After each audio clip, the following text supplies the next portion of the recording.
Muy buenas noches con todos y todas. Mi nombre es Edith Noedin Añari Zapana, coordinadora regional del departamento de Puno.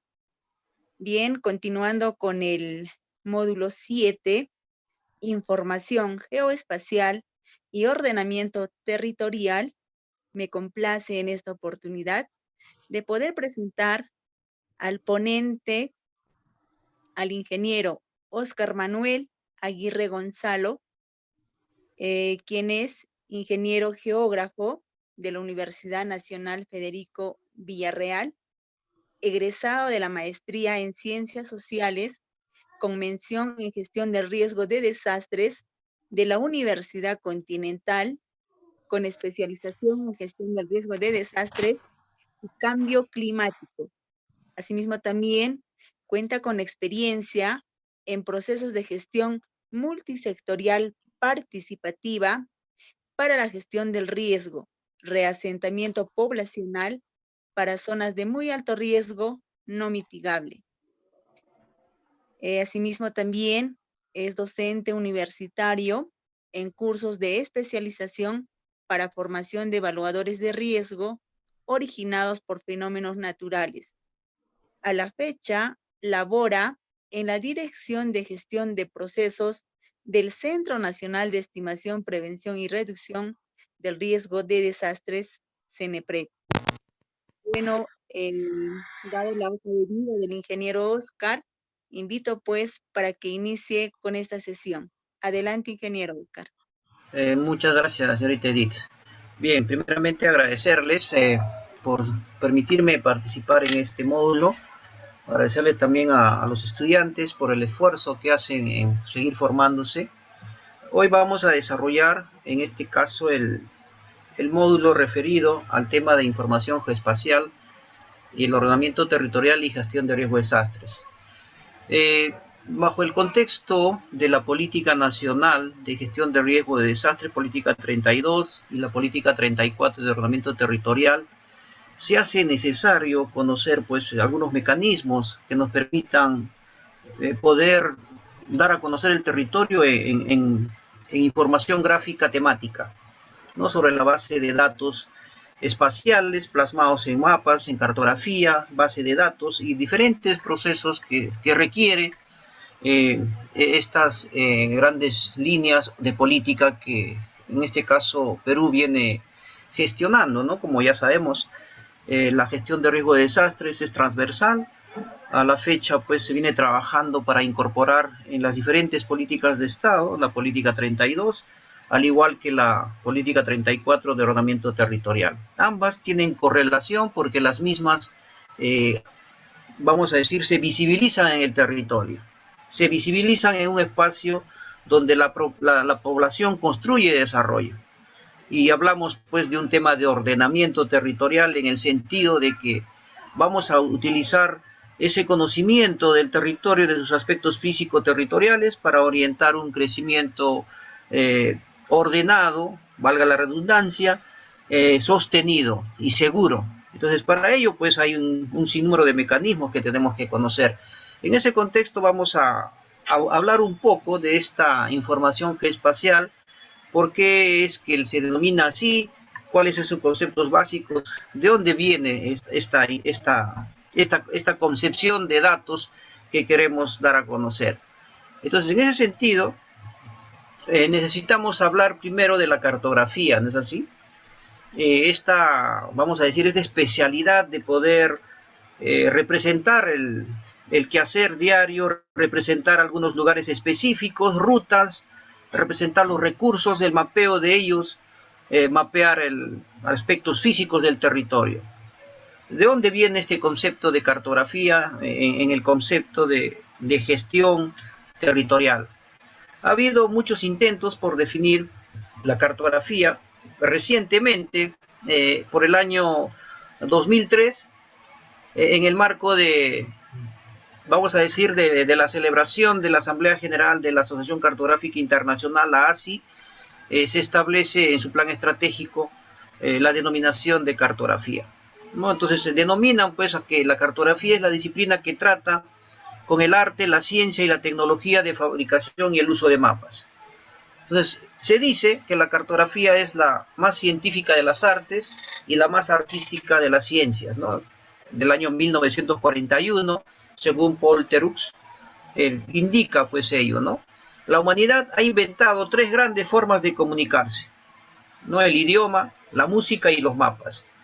Pero la más antigua de las tres es la cartografía, ¿no? Nosotros podemos conocer algunas gráficas rupestres en las cuevas, ¿no? Donde se registra la casa, se representa los depósitos de, en este caso, de recursos, de materiales de recolección que venía haciendo en este tiempo esta población nómade, luego seminómade, etcétera, en esos procesos que van cambiando. Muchos autores afirman que la cartografía es mucho más antigua que la propia escritura, ¿no? Ellos es afirmado en el entendido de que el hombre, antes de poder aprender a escribir, primero aprendió a cartografiar.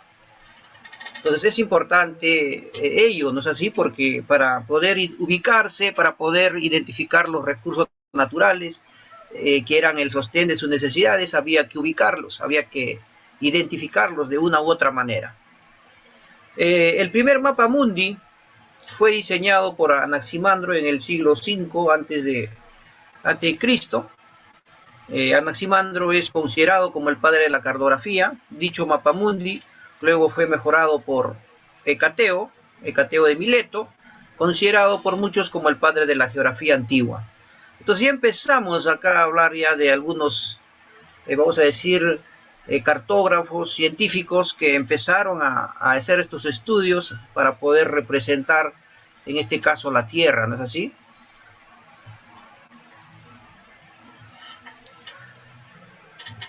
La tablilla de arcilla, que se conserva en la actualidad vamos a decir, en un museo en Inglaterra, es un mapa dibujado de hace 1500 años antes de Cristo. Recoge representaciones a escala de distintos aspectos geográficos de Nippur, ¿no? Algunas medidas han sido comprobadas hoy día y resultan, pues, vamos a decir, tienen corrección, no son precisas, y pues aparecen algunos templos, algunas canales, como se puede ver en la gráfica. Entonces, esta tablilla de arcilla va representando cómo la población antigua ya hacía, vamos a decir, cartografía para poder identificar algunas vamos a decir, aspectos de accesibilidad, de irrigación, infraestructura específica de algunas ciudades. Otro de los mapas más antiguos, allá en Occidente, se encuentra en un museo también de Inglaterra, ¿no? Se trata de un grabado en una tablilla babilónica de barro, que data del año 2300 a.C., aproximadamente. Ahí aparecen, ¿no?, algunas representaciones de la Tierra, conocida y representada en forma plana y atravesada por los ríos Tigris y Éufrates. Con el norte en la parte superior y circundada por un mar de nombre Amargo, ¿no? Muestra Babilonia casi en el centro, además de algunas medidas y distancias. Entonces el reino babilónico es conocido, ¿no?, por su hegemonía en Occidente, y sobre eso, pues, esta tablilla representa a este reino como el centro de toda la tierra, y representa la tierra de manera plana, ¿no? Y seguro ustedes recordarán estas teorías de que la Tierra era plana, que en el horizonte se perdían los barcos y ahí habían algunas criaturas gigantescas que se tragaban a estas naves, ¿no? Esas teorías que se hablaban antes de que se dé la vuelta al mundo, antes de que se descubra América, etcétera, ¿no? Aristóteles, entre el año 384 y 322 a.C., consideraba a la Tierra como un cuerpo esférico y determinó conceptos como ecuador. Hoy hablamos del ecuador, ¿no? La línea ecuatorial que divide a los hemisferios, ¿no?, que sirve también, pues, de una referencia, en este caso, para poder hacer la georreferenciación de los puntos en el territorio. Eratóstenes por el año 276 al 195 a.C., también considerado como el padre de la geografía, fue el primero que calculó el diámetro y la circunferencia de la Tierra, ¿no? Y su distancia al Sol, sentando las bases de la disciplina de la geografía. Entonces vamos conociendo poco a poco cómo es que los datos geoespaciales, en principio cartografiados de manera incipiente, en tablillas, etcétera, de manera rústica, etcétera, van avanzando. Mientras va avanzando también la ciencia, mientras va avanzando el desarrollo del hombre en los tiempos, la cartografía también evoluciona, ¿no es así? Esta evolución se produjo pues por el incremento de las guerras, ¿no?, en el mundo, por el desarrollo de las artes y el interés científico para conocer estos movimientos históricos, y ello posibilitó cada vez mayor precisión de ubicaciones estratégicas, ¿no?, de cuarteles, de donde estaban las fuerzas armadas, los ejércitos, guarniciones, etcétera, y representado sobre una superficie de cartografía, permitía pues que se puedan desarrollar estrategias en este sentido. Por ejemplo, en el gráfico podemos ver que hace 60 años el mundo asistió al lanzamiento del Sputnik, el primer satélite artificial puesto en órbita. Entonces estamos viendo pues que cómo vamos avanzando, al punto de que se hacen necesarios estos mapas, ¿no? Hablando de la ASI hace un momento, ellos definen el mapa como una representación de la realidad geográfica simbolizada en representaciones de las entidades seleccionadas o características como resultado de este esfuerzo creativo que hacen los profesionales o el autor de las selecciones de estos mapas para poder comunicar y para poder dar a conocer lo que se representa en él, ¿no? Y también contrastado con el territorio. Y son importantes estas informaciones y relaciones espaciales en un inicio de incipiente, vamos a decir, relación o una relación primaria. Como podemos ver, hay algo de cartografía del antiguo Perú. Luego ya vemos al Perú por departamentos, ¿no?, hoy también reconocidos como gobiernos regionales. El mapa mundi, podemos ver también algunas imágenes de cómo los satélites están en órbita y están recogiendo datos de la superficie terrestre en el momento que ellos van también rotando sobre sus efemérides, ¿no?, y van recogiendo datos. Entonces, hemos visto cómo estos procesos cartográficos van avanzando, ¿no?, y esta elaboración y diseño de cartografía requiere pues un conjunto de técnicas y metodologías que han ido de la mano también con el incremento de la tecnología, los softwares, el hardware mismo. Hasta no hace mucho se realizaban mapas pues de manera tradicional, ¿no? No sé, ustedes recordarán muchos ingenieros que han podido graficar algunos mapas en papel Canson, papel mantequilla, han desarrollado mapas temáticos superponiendo estas cartografías que se han desarrollado y han sido editadas incluso con algunos instrumentos muy específicos, ¿no? Los Leroys, diferentes instrumentos, ¿no?, que se utilizaban para poder editar estos mapas. Y bueno, y ahora pues estamos hablando ya de tecnología digital y esto ha venido avanzando, y lo importante es seleccionar esta información sobre diferentes aspectos de la geografía a partir ¿no?, de las fuentes diversas que tenemos, para después hacer un mapa síntesis con este resultado, ¿no?, en un temático de datos consistentes, precisos, que hoy llamamos también geodata, o llamamos también los datos alfanuméricos vinculados a la base gráfica, etc. Estas técnicas y habilidades de diseño lo que han buscado es crear un mapa final que consiga representar de manera fidedigna la información que tenemos en el territorio, y de manera que los que puedan lecturar puedan tener un acercamiento a la realidad territorial, ¿no?, en diferentes grados de lectura de mapas, llámese a diferentes escalas, para que puedan ser interpretadas correctamente. En ese sentido, los mapas temáticos han venido avanzando, ahora comunican solo, ¿no? Se comunican solos, esa representación hablan por sí solas, pero requiere pues de ciertos criterios de representación, de ciertos criterios incluso de picturación, de codificación, etcétera, para que puedan hablar por sí solos. Entonces un mapa o una imagen habla por sí sola, habla de lo que se ve en el territorio, representa realidades, representa potencialidades, zonificaciones, etcétera, ¿no?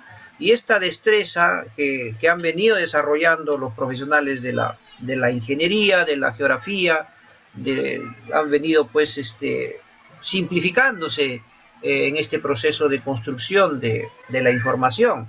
Se han venido incorporando símbolos, algunos vamos a llamarle datos que van a permitir que este mapa temático no se vea muy manchado, no se vea muy sucio en el desorden que podría representarse en una superposición de diferentes aspectos en el territorio, ¿no? Entonces nosotros podemos ver, imaginarnos un vuelo en avión y ver la ciudad hacia abajo, ¿no? Muchos han viajado en avión y han podido visibilizar las ciudades y algunas veces de noche, y se ve pues esa representación. Entonces esa mirada también se puede reflejar en la cartografía, ¿no? De diferentes maneras. Entonces este proceso cartográfico, para poder hacer el análisis espacial, el análisis geográfico a escalas de análisis, tiene pues toda una situación compleja que ha venido dándose en el pasar de los tiempos. El análisis espacial, partiendo de la geografía, de las ciencias humanas a la escala humana, ha permitido también desarrollar pues algunas miradas desde la escala humana a lo infinitamente grande y a lo infinitamente pequeño. Lo infinitamente grande a través del telescopio, vinculados a las ciencias de la astronomía y la astrofísica, puedes ver más allá de la Tierra, ¿no? Puedes ver las constelaciones, puedes ver un sinnúmero de aspectos vinculados a la rama de la astronomía y a la astrofísica. En el caso de lo infinitamente pequeño, a través de los microscopios, ¿no? La ciencia de la biología ya empieza a desarrollar el tema celular y molecular y empieza también a trabajar todo un tema de mapeo cartográfico en el específico que se requiere en el tema de biología. E igualmente sucede, ¿no? En la escala humana. Esa resolución espacial de la escala humana a través de las ciencias humanas, iniciada por la geografía, ¿no? De ese análisis geográfico, cartográfico, territorial, implementando los sistemas de información geográfica, de estos datos masivos del territorio, van dándole pues una nueva mirada a la geografía, ¿no? A lo que se denomina la neogeografía. Y vamos avanzando, ¿no? Del papel, ¿no? De este papel, de esa era analógica, de la representación en mapas elaborados con instrumentos tradicionales, algunas veces con cordeles, luego ya vinieron pues los teodolitos, o también llamados tránsitos, los niveles. Algunos hicieron levantamientos con jalones, haciendo diferentes métodos que han permitido representar pues en esta era analógica de levantamiento de información, bajo la aparición de los instrumentos de precisión, la evolución de la geoinformática desde el papel hasta la realidad virtual. Hoy podemos ver en la realidad virtual diferentes escenarios. Podemos recrear escenarios de un espacio territorial. Entonces es así que la geoinformación, ¿no? Esta creación de bases de datos alfanuméricos, datos, vamos a llamarle, representativos, que hablan en estos casos de un espacio territorial, se vinculan a base de datos gráficas, ¿no? A bases cartográficas, a través de los sistemas asistidos de dibujo en cartografía, del CAD, del Civil, de otros aspectos, el manejo de cartografía también y mapeo, el manejo de líneas de carreteras, manejo de base de datos, análisis de datos, la georreferenciación a través del GPS, procesos de análisis estadísticos, ¿no? administradores de base de datos. Eso ha permitido que se vincule esta base alfanumérica y la base de datos gráfica bajo un proceso de georreferenciación. Entonces, utilizando ya la metodología de los sistemas de información de datos, de características de un punto, de una línea, de un polígono en el territorio, se vincula la información. A través de la multimedia, el ciberespacio, estos datos geográficos masivos y la neogeografía se van representando la realidad. Ese es el proceso de cómo se ha venido desarrollando desde el proceso técnico manual a un proceso automatizado el desarrollo de la cartografía. Hoy podemos ver pues a través de diferentes programas, a través de diferentes sistemas y aplicaciones o apps, cartografía para procesar, semiprocesada y en algunos casos ya procesada, que comunican información, que dan a conocer aspectos territoriales. Inicialmente, para generar cartografía también se usaban pues vuelos aerofotográficos, ¿no? Para poder representar grandes extensiones. Estos vuelos aerofotográficos pilotados hoy también se vienen desarrollando a través de las naves no pilotadas, los drones.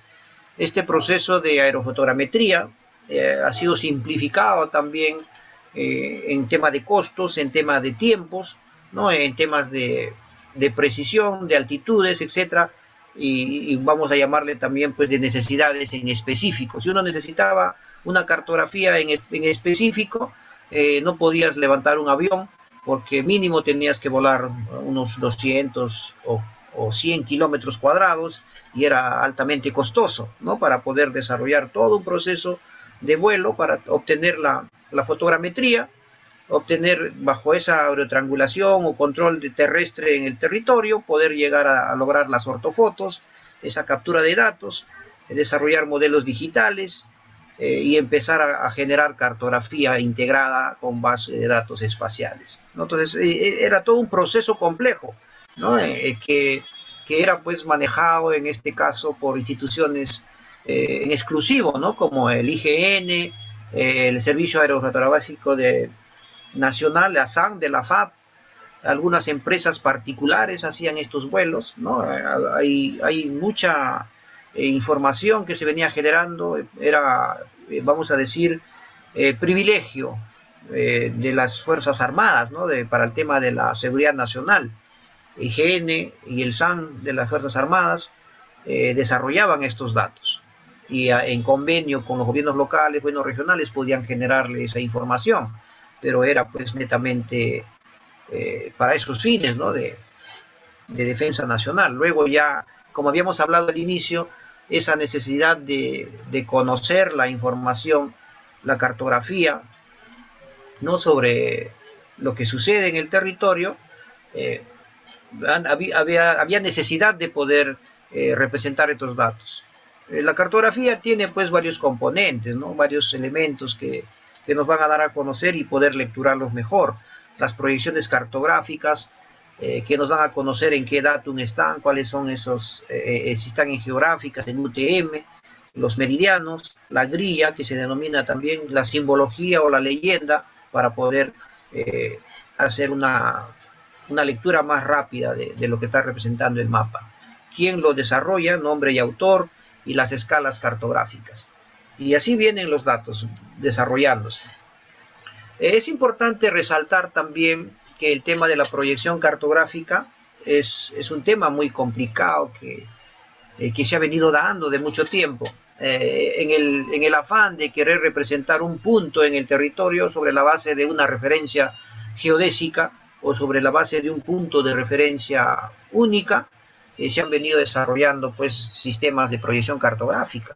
En el Perú teníamos un sistema de referencia geodésica de manera temporal, el PESAT 56, que fue desarrollado bajo un procedimiento de, vamos a llamarle, de densificación de la red geodésica de manera tradicional, ¿no? Por lectura de radiación, se arrastró un punto de referencia de la canoa en Venezuela, y se hizo pues toda una red geodésica para Perú, y se monumentaron algunos puntos de control del orden B, etcétera, y esa era nuestra referencia geodésica hasta el año 2006, ¿no? Y esta representación ya fue cambiada por la referencia geodésica WGS84, ¿no? Que ya trabaja sobre un esferoide de la Tierra y utiliza sistemas satelitales para poder hacer una triangulación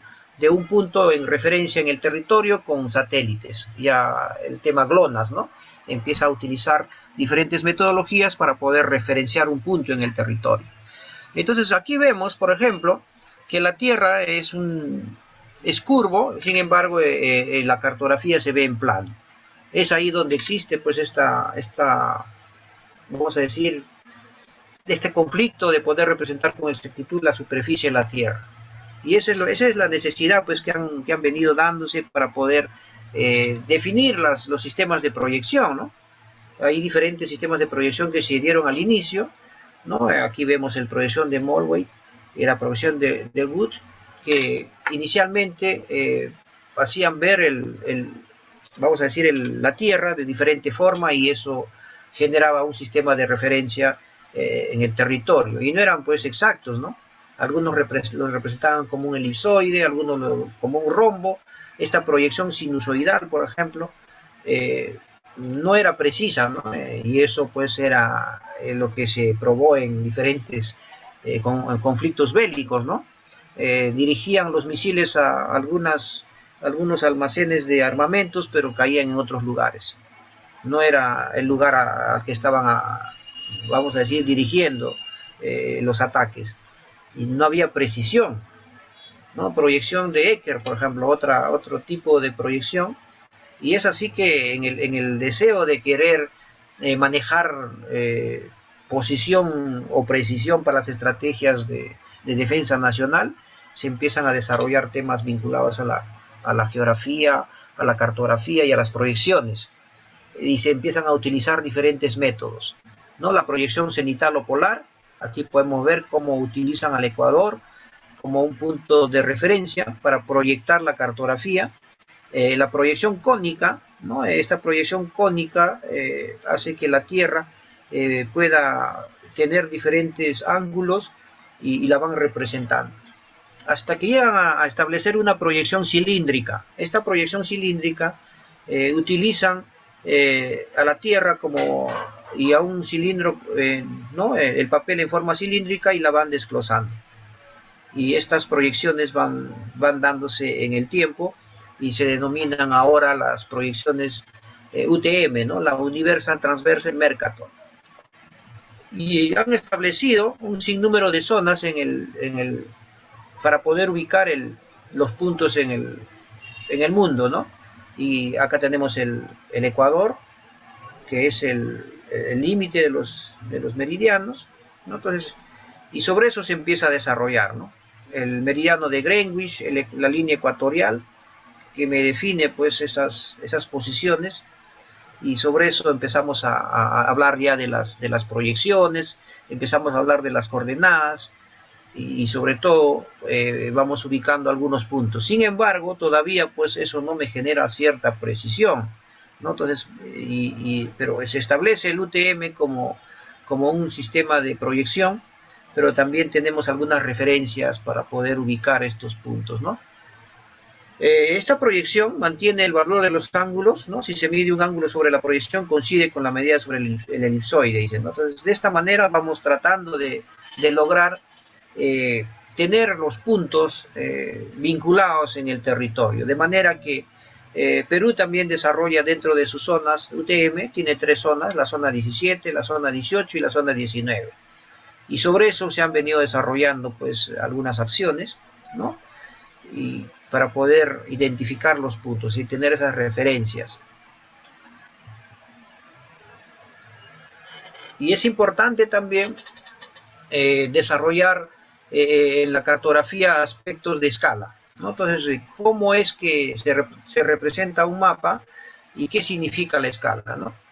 La escala está denominada como la razón o proporción entre la distancia en el mapa y la distancia que corresponde en la superficie terrestre. ¿Qué significa eso? 1 centímetro en el papel está hablando que son 100.000 centímetros en la realidad. ¿no? 1 centímetro en el papel, o sea, si tomamos una regla, mayormente eso se hacía antes, ¿no? En el tema de poder lecturar una cartografía. Lo podemos hacer ahora también, pero ya estamos hablando de mapas digitales. Entonces, tener mapas digitales, ahora se utilizan incluso pantallas gigantes, eh, pantallas de 80 pulgadas, 90 pulgadas o un panel de pantallas para poder una cartografía ampliada.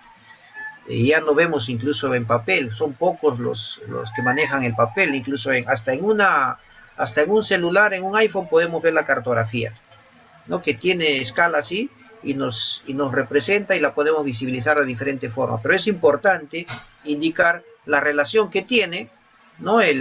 La escala en la representación de este formato de imagen que estás viendo en las diferentes modalidades, ¿no? 1 centímetro del mapa significa 100.000 centímetros. Esta es escala 1 al 100.000. Si fuera escala 1 al 10.000, estaríamos hablando de 10.000 centímetros, ¿no? Si estamos hablando de 1 en 1, que significa 1 centímetro en el mapa, significa 1 centímetro en el territorio, ¿no? 1 en 100 centímetros. 1 centímetro, 100 centímetros en el territorio.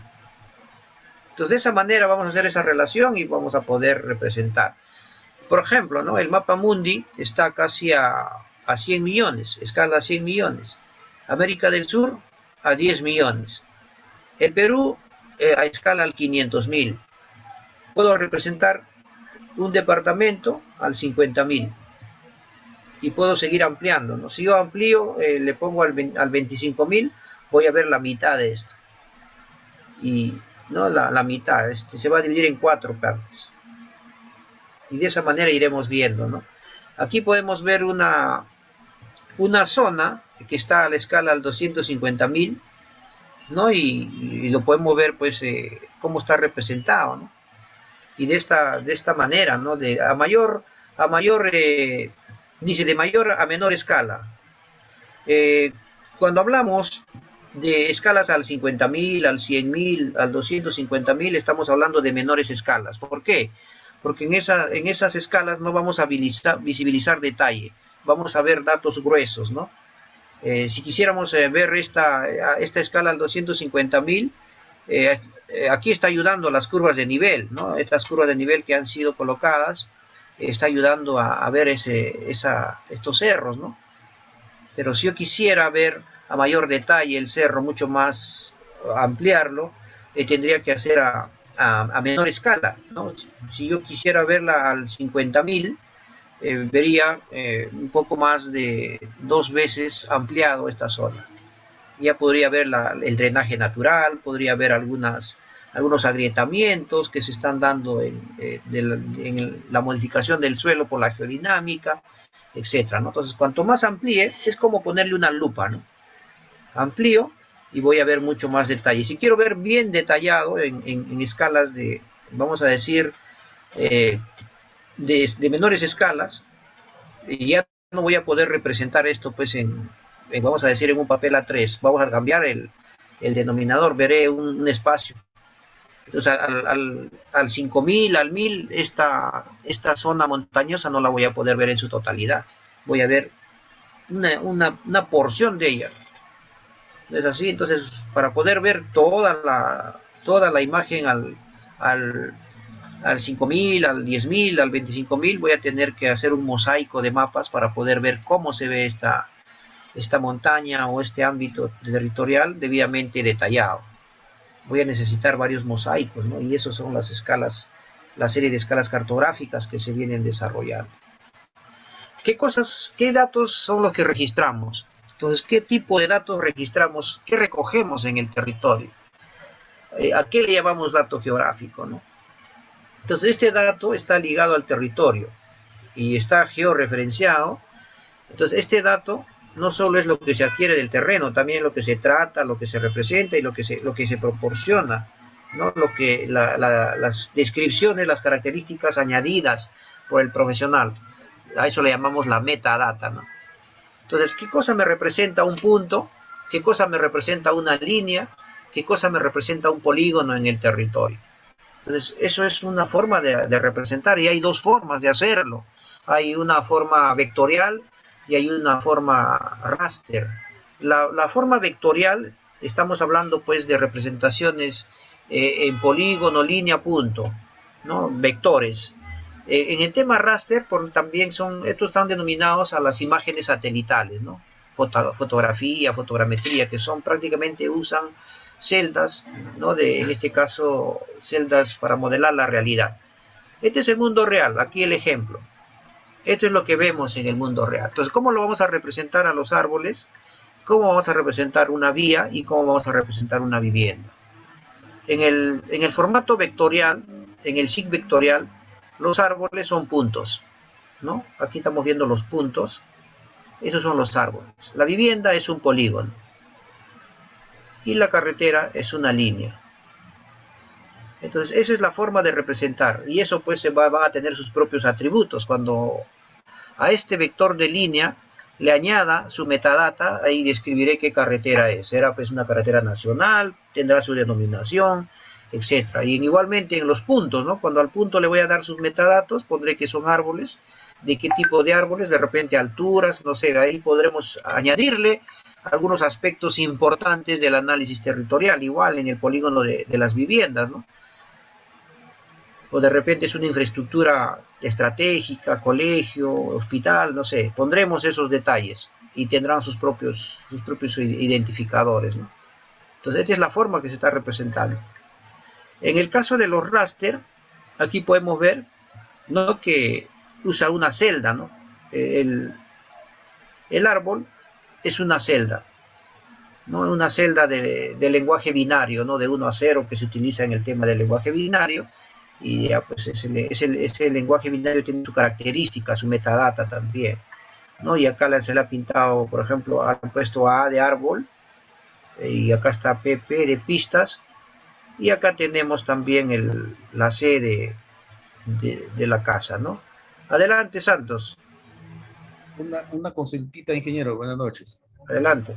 Eso lo que está mencionando de esos puntitos que representan árboles en la ingeniería que llevan, ¿es universal a esa representación o uno puede idear para cada representación que hace un expediente técnico o informe, algo por el estilo, o es universal? Disculpe.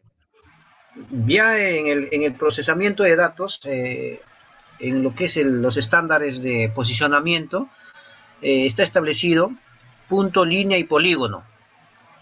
Son 3 características: punto, línea y polígono para el tema de los ARGIS, del tema GIS en el vectorial. Yo puedo representar con un punto hasta un centro poblado. Puedo representar con un punto, de repente, una particularidad del territorio, no una característica en específico, un poste de luz, no sé, un grifo contra incendios, lo que puedo representar, ¿no es así? Y ya está establecido. Ahora, si yo puedo ver la cartografía del centro poblado donde veo las viviendas, podría utilizar polígonos, ¿no? Los polígonos que me van a representar las viviendas. Ahora vamos a ir viendo cómo eso ya está estandarizado. Ya eso es hay un estándar ya de lo que es cartografía digital, que han establecido las representaciones en formato vectorial, punto, línea y polígono. La carretera también yo la puedo representar en polígono. Cuando yo quisiera de repente mayor detalle a escalas mucho más ampliadas, esta carretera, si me es necesario analizarla a una escala tipo vector, voy a tener que dibujarla desde vamos a llamarle desde un inicio a un final, de una progresiva A una progresiva B. Yo puedo desarrollar como polígono la vía para poder ver de repente a detalle qué componentes tiene, si tiene drenajes, qué tramos son de concreto, asfalto, o sea, puedo ampliar, ¿no? Va a depender de la escala. En algunos casos, como no lo puedo visibilizar, porque cuando yo amplíe la escala, vamos a decir al 100.000 o al 25.000, no lo voy a poder ver, voy a poderlo ver como una línea nada más. Incluso los ríos, ¿no? A veces los ríos tampoco se pueden ver y solamente los representamos con una línea. La red hídrica la representamos con líneas. Y eso es todo un procedimiento, ¿no? Igual, ¿no? En el formato vectorial, en el procesamiento de datos de los raster, en el formato binario, las celdas que van a aparecer van a tener sus particularidades, ¿no? Aquí ya utilizamos celdas de lenguaje binario. Acá no hay representación por líneas, puntos, sino de cómo se representa esta cartografía. Aquí vemos, por ejemplo, ¿no? Para representar superficies podemos considerar hasta 4 modelos posibles, dice, ¿no? Malla regular de puntos, dice, a cada uno de ellos se asigna el valor de la variable medido en el punto, dice, ¿no? TIN o red irregular de triángulos. Este TIN, la red irregular de triángulos, dice, los puntos se concentran en aquellas zonas donde la variable representa y tiene mayor variabilidad. Isolíneas, ¿no? Líneas en las que el identificador se sustituye por el valor de la variable, o raster, el área de trabajo se divide en celdillas. Lo que estábamos viendo, ¿no? Puntos, una malla de puntos. Esta malla de puntos triangulados, si yo triangulo, porque pueden ser puntos de altitud, y triangulo y me van a salir algunos puntos de, vamos a llamarle pendientes, de que puedo unir algunas curvas del mismo valor y me va a dar pues toda esta superficie, en este caso esta superficie que estamos viendo, este cerro, ya la vamos a delinear aquí. Entonces vamos a unir las mismas cotas de altitud y vamos a obtener estas líneas a través de la triangulación de los puntos. Y en el formato raster, aquí vamos a usar celdillas, ¿no? Veremos qué celdas están llevando por las curvas y representaremos esto. Entonces estos datos geográficos, ¿no? De los vectoriales y los raster, aquí vemos cómo se representa el punto, ¿no? Línea y polígono. El punto es una representación y la línea es un conjunto de puntos, ¿no? Y el polígono es un conjunto de puntos, pero que tienen están cerrados, encierran un área, ¿no? Punto, línea y área. En el tema del raster, el punto es una columna o por no decir, es una celda del binario, y para yo representar una línea en el binario voy a llenar las celdas que requiere, en este caso, la dimensión de la línea. Y en el área, aquí también se representa de esta forma el área, ¿no? Como ustedes pueden ver, ya está sombreada todas las columnas. Y eso se va a traducir pues en algunos datos, ¿no? Y aquí lo vamos a ver. De esta forma de ir representando en el sistema de información vamos a ir desarrollando polígonos, líneas, etcétera, que lo vamos a ir procesando, ¿no? Entonces, ¿de qué manera vamos a ir procesando datos? Vamos en los datos geoespaciales, cuando uno recibe data, va a recibir data en raster y va a recibir data en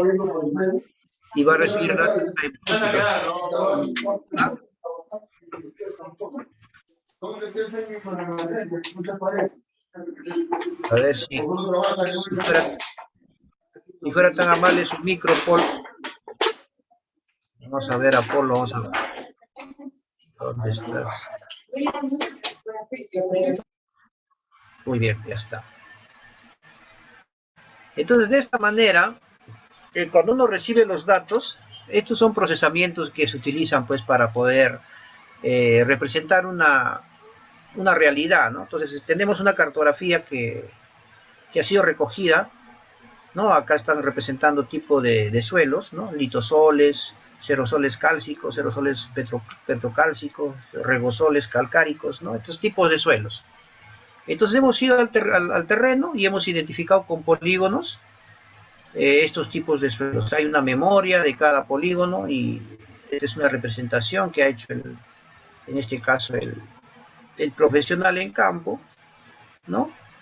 Y bueno, pues y tiene una imagen en raster y la quiere representar igual, ¿no? Entonces aquí estamos viendo cómo están representados los datos, ¿no? Entonces agarra y empiezan a verificar, ¿no? Y aquí también tenemos celdas y filas que nos van a ayudar a representar algunos datos, ¿no? Vamos a decir en el color natural, y luego ya van procesándose hasta identificar las características principales de lo que hemos visto. Estos son modelos digitales que se van procesando en el formato raster. Entonces, esto es a manera de que ustedes puedan conocer cómo se procesa, ¿no? En algún momento van a poder tener estos datos y seguramente muchos de ustedes, algunos de ustedes ya deben estar desarrollando. Por ejemplo, aquí tenemos curvas de nivel con un buffer, ¿no? Y con datos, ¿no? Que han sido, y para calcular distancias, etcétera. Y, por ejemplo, acá tenemos este punto 1,1, ¿no? Aquí vemos ya con la coloración el siguiente buffer, ¿no? Y las siguientes líneas. Y esto va formándose de esta manera. Entonces, todo se puede procesar ahora con los sistemas de información, ¿no? Y yo puedo procesar raster y puedo procesar vector. Y hay formas de... Entonces, acá tenemos, por ejemplo, ya de raster a líneas de flujo y drenaje. Entonces, aquí estamos identificando un drenaje, un río, las curvas de nivel, en este caso que me representan los cerros y las quebradas, ¿no? Y aquí estamos viendo cómo este drenaje también está representado en raster, ¿no? Y esto está visibilizado en un corte. Entonces, una realidad del territorio que está representada en cartografía básica, ya siendo procesada en diferentes formatos. Entonces, aquí tenemos una realidad. Esta realidad se puede manejar en objetos. ¿Qué objetos tienes? ¿No? El tipo de la superficie, acá se representan los objetos, ¿no? Vemos carreteras, red de drenaje, núcleos urbanos, límites, etc. Vemos un sinnúmero de datos. Entonces, cuando uno levanta información, un formato raster, o por no decir una imagen, tiene más datos que un levantamiento vectorial, ¿no? Entonces, acá hay mucho más información. Y en el momento de hacer el procesamiento, vamos a tener pues alguna de este tipo, ¿no? Y esto hay que procesarlo para poder llegar a representarlo de otra manera, un poco más limpio detalle, con ciertas características para cada polígono, línea, etcétera, esta realidad que estamos viendo.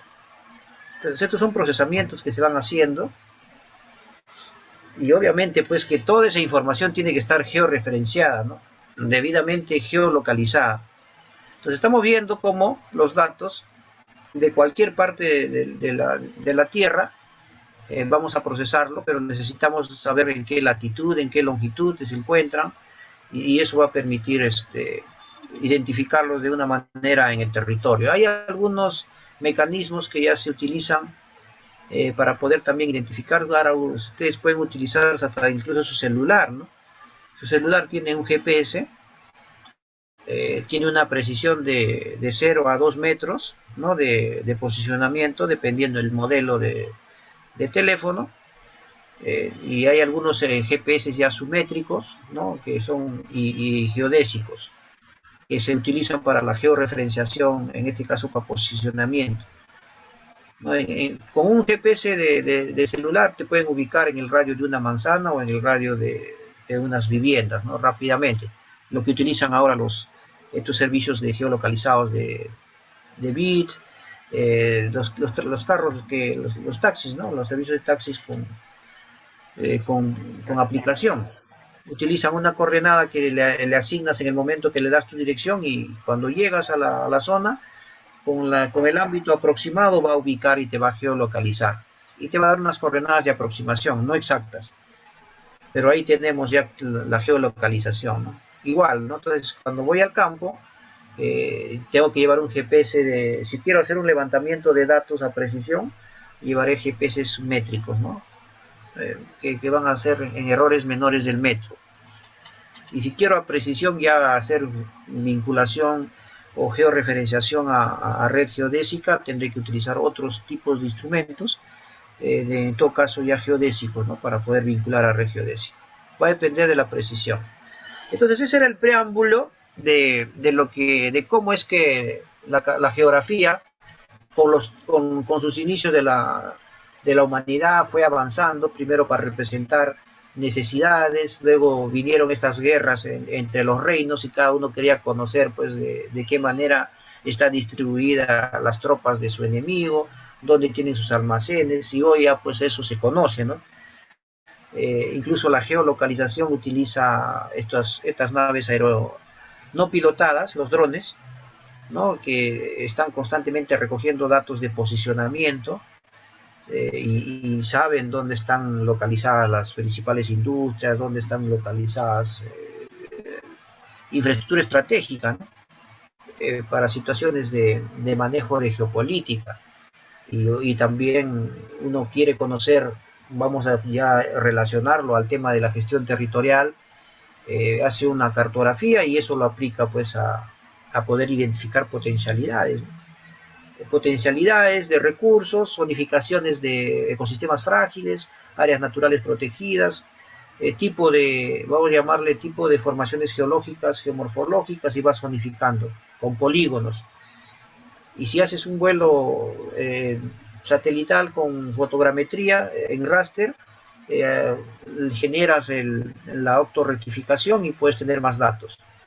De repente a nivel de detalle, a 30 centímetros, etcétera, y vas a poder visibilizar esos polígonos que has identificado de unidades geológicas o geomorfológicas, y de acuerdo a la imagen vas a poder darle mayor detalle en la metadata. Entonces es todo un sistema de procesamiento, ¿no? Acá podemos ver, ¿no? La realidad, cómo la vamos representando en formato raster, ¿no? Acá vemos, ¿no? Algunas formaciones geológicas, el corte, la ciudad, ¿no? Algunos aspectos de los ríos, ¿no? Y acá también se van viendo las parcelas ya en formato polígono, ¿no? Acá en formato línea y en formato punto, ¿no? Entonces, lo que hemos venido conversando. Entonces, ya hablando ya de otros temas, de una vez hecho el preámbulo de cómo hemos venido avanzando, los sistemas de información geográfica son pues una herramienta que nos va a permitir, en este caso, este sistema de información geográfica que estamos viendo en la imagen, cuenta con personal especializado, genera datos, tiene hardware, programas informáticos, utiliza satélite o utiliza insumos de satélite y genera todo un manejo de datos para poder representar una realidad. Entonces, ese es el sistema de información geográfica, ¿no? Y de eso vamos a hablar ahora, utilizando diferentes métodos. Por ejemplo, la teledetección, vamos a decir, no es una ciencia que podríamos denominar pura, es un compendio de ciencias y tecnologías, ¿no? Sensoramiento remoto. Esta es una obra de Evelyn Pruitt. Indica la teledetección, en lo que antes hablábamos de fotogrametría, lo que hablábamos captura de imágenes satelitales, etcétera. Hoy ha avanzado bastante esta ciencia de adquirir información sin contacto directo, ¿no? Entre el captador y el objetivo de la data. Entonces, eso es lo que se está viendo ahora, ¿no? Esta técnica permite adquirir imágenes de la superficie terrestre de sensores aéreos o espaciales, o sensores remotos, ¿no? Los sensores remotos. ¿Qué cosa recogemos? Capturamos datos del territorio, transmiten información permanente y analiza pues a los mismos por cada detalle, ¿no? Por cada pase que hace, recoge diferentes realidades. Entonces, estos sistemas de información geográfica necesitan de estas herramientas de teledetección, de fotogrametría, ¿no? De topografía, de geodesia, de algunas ciencias que van a traer insumo. Y en el procesamiento de datos, el profesional capacitado ya va a ir dando pues un poco más detalle. Aquí, por ejemplo, ¿no? Este desarrollo de la visión estereoscópica, que era una necesidad en el proceso evolutivo del hombre, lo que hablábamos hace un momento, esta imagen representa el uso del primer globo aerostático en una guerra, en Francia, ¿no? En la batalla de Fleurus, el año 1794. Sobre la mirada estereoscópica, o sea, una mirada amplia del territorio, se podía ver cómo podías planear estrategia. Entonces, esa teoría de la escuela alemana dice fortalece el dominio de las alturas para una mejor visión del paisaje. Este hecho de volar y ser capaces de observar una perspectiva diferente a la que se observa desde tierra es un hecho que ha cautivado al hombre. Hoy aplicamos esta metodología, ¿no es así? Nosotros a veces hacemos visitas al campo para identificar deslizamientos o identificar movimientos en masa no me voy a meter pues directamente al ámbito del movimiento de masa, no voy a identificarlo. Tengo que tener criterio. Cuando yo tengo ya la cartografía que estoy llevando para poder hacer la geolocalización o añadir datos de campo a una distancia, vamos a decir, considerable que me permita visibilizar el desarrollo del deslizamiento, ¿no? Entonces hay todo un mecanismo de aplicación del criterio profesional en el territorio, ¿no? Hay zonas, lugares especiales, incluso antes de llegar al ámbito de deslizamiento, que me permiten visibilizar cómo se está desarrollando este movimiento en masa, o cuál es la corona. La veo de lejos y cuando ya llego al campo voy a simplemente validar las alturas de los sobresaltos, etcétera. Voy a caracterizar mejor, pero la voy a delimitar de una zona mucho más de afuera, de un lugar que pueda visibilizarla, ¿no? Utilizas técnicas de estereoscopía, utilizas técnicas de visibilización y lectura de mapas, haces un efecto espejo, mapa territorio. Son criterios que el profesional utiliza en el campo, ¿no? Y bueno, pues eso es lo que se ha venido desarrollando desde tiempos, ¿no? Este primer globo aerostático le permitió tener una mejor visión de todo ese panorama y poder distribuir de manera más estratégica su armada, ¿no? Y pudieron ganar la guerra los franceses en este año de 1794, ¿no? Entonces miren, de esta manera, con la aparición de la fotografía, la historia de la teledetección, empezó también a evolucionar en un periodo pre y post soporte físico de los sensores multiespectrales, ¿no? Entonces se empezaron a hacer fusión de imágenes, incluso para el tema médico, ¿no? Esos sensores remotos que se utilizaban para reconocimiento del terreno, de la Tierra, por el tema de coloración, de las firmas espectrales que se denomina en este caso, de estos sensores multiespectrales. Cuando uno desarrolla, en este caso, análisis de imágenes satelitales, cada tipo de vegetación, cada tipo de objeto evaluado tiene una firma espectral, y los profesionales van desarrollando esa firma espectral, ¿no? Entonces, en la ciencia de la teledetección de manejo de imágenes también se conoce esas firmas multiespectrales. Y esto ha sido traducido también en el manejo de la medicina, ¿no? Acá hay un estudio que hacen para poder ver un encefalograma, de acuerdo a los sensores también se utiliza, ¿no? Entonces, este hito histórico divide pues este proceso de manejo de datos. ¿Y cuándo se da? ¿Y cómo se da, no? En un proceso de transferencia de datos de la Guerra Fría, ¿no? Ustedes saben que ha habido pues todo un proceso de conocerse entre los países que dominan el mundo, ¿no? Estados Unidos, Inglaterra, Rusia, etcétera. Todos manejan datos, ¿no? Todos tienen satélites, etcétera, van utilizando información para conocer ciertas potencialidades y ciertos lugares donde también se tienen recursos, ¿no?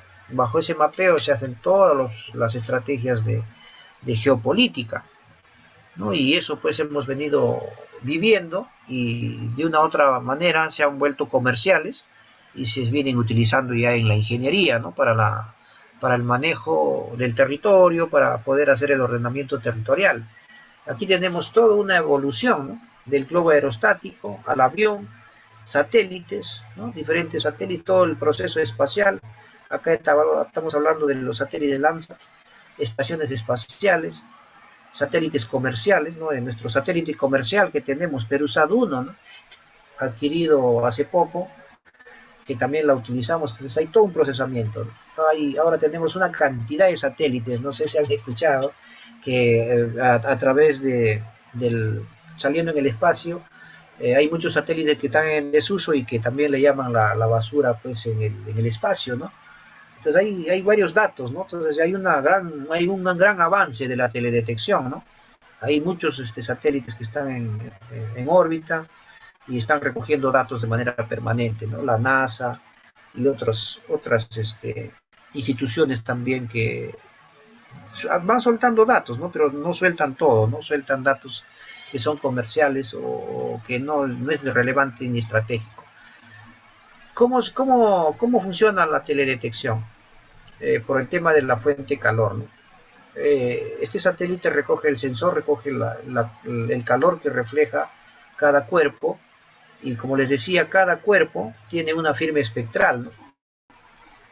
Cierta coloración, y eso pues en los software se analizan rápidamente y se procesa, se hace después un tratamiento visual, tratamiento digital, y hay un usuario final.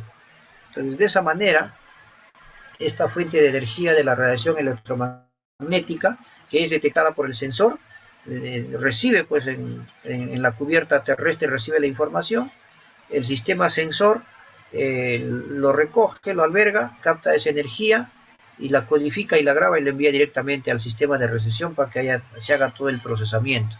El sistema de recepción procesa, hace todo un procesamiento de datos, hace el control de calidad y ya lo saca al usuario. Y el usuario pues puede interpretar estos datos y puede conocer la realidad territorial. Entonces hay un sinnúmero de procesamientos, ¿no? Pero de esta manera, ¿no? Estas órbitas geosíncronas o geoestacionarias que permiten pues recoger información de manera constante. Otro tipo de órbitas de 600 a 900 kilómetros, estos están a 36.000 kilómetros, son mucho más, vamos a decir, más alejadas y bueno, tienen menor dato porque en el momento que circulan demoran más tiempo en poder cubrir todo el planeta. Estos están a menor altitud y demoran menos tiempo. A eso se refiere. Ahora vamos a ver las ventajas y las desventajas de esta información. Luego vamos a ir viendo ya qué otros datos se van a utilizar. Las utilidades de la teledetección, ¿no? Para manejo de datos, para datos atmosféricos, geología y suelo, urbano, suburbano, para el tema ambiental, ¿no?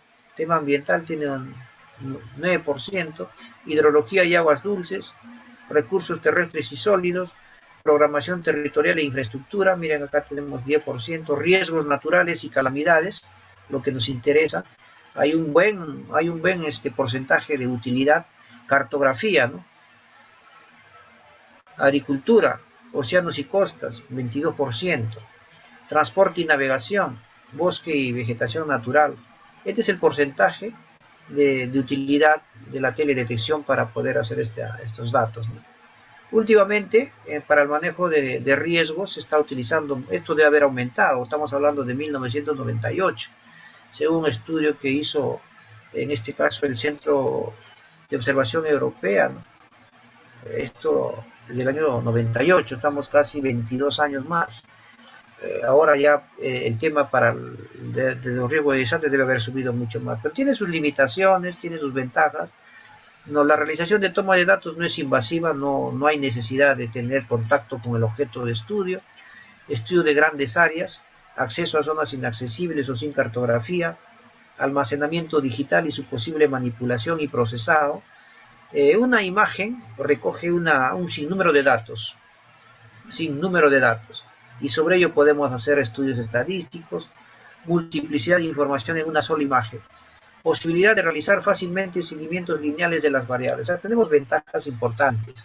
Hay ciertas limitaciones, ¿no? Conocimiento a priori de las respuestas en frecuencia de los objetos a estudiar, lo que le estamos llamando firmas espectrales, ¿no? Falta de sensores, dispositivos adecuados para hacer las medidas. Aquí estamos hablando que cuando necesitábamos satélites, ¿no? Pero hoy tenemos drones, tenemos pequeños sensores que también levantan, pues, drones que levantan sensores para desarrollar imágenes satelitales, ¿no? Entonces ya van avanzando los datos. Instrumentación no calibrada, trabajo con valores relativos en lugar de absolutos.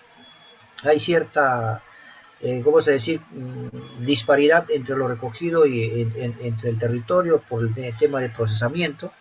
Necesidad de realizar una elevada carga de cálculo para una representación válida de los datos. Correcciones geométricas, ¿no? Hay que hacer controles terrestres mucho más afinados para lograr, pues, una cartografía más definida.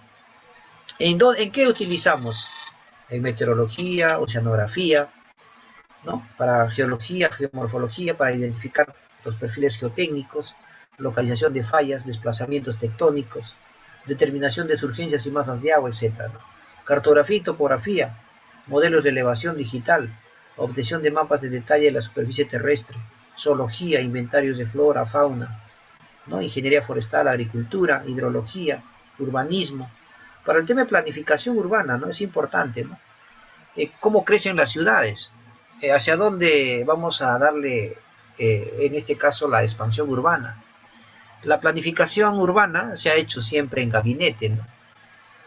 Con criterios de que por ahí va a crecer, pero no se ha tenido pues una mirada de toda la ciudad hacia dónde está creciendo y plasmada realmente en un mosaico definitivamente real, dado que los catastros no han avanzado, los mosaicos de habilitaciones urbanas están desactualizados.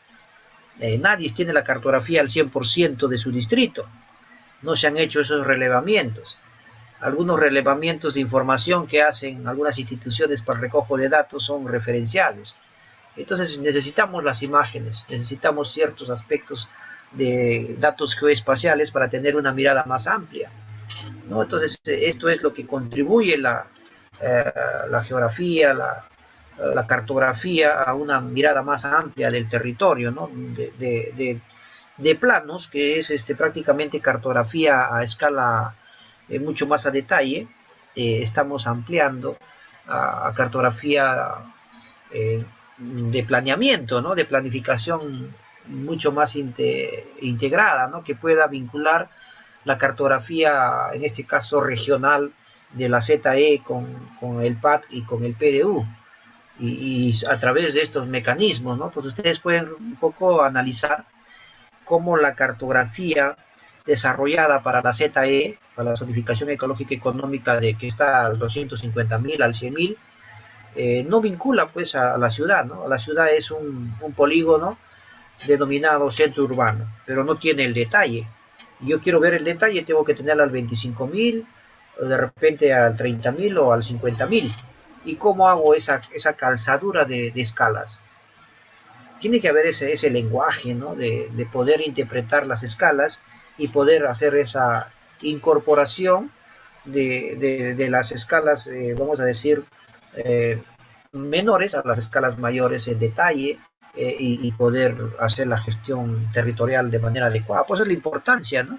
de la geodata, el manejo de las escalas, el conocimiento en detalle del territorio, ¿no? Desde el nivel de lote, manzana, del núcleo urbano, del distrito, de la provincia, y esto relacionado a los instrumentos. Entonces, esto es lo que nos va a permitir esta aplicación, ¿no? Entonces, los sistemas de información geográfica, que son netamente software, que son prácticamente aplicación de algunos, vamos a decir, herramientas, nos van a facilitar todo ese manejo de datos. Tenemos un sinnúmero de datos de diferentes escalas y vamos a poder ir viendo cómo lo vamos a integrar y de qué manera vamos a procesar y cuál va a ser nuestro producto. Vamos a necesitar pues todo un paquete, ¿no? de datos, ¿no?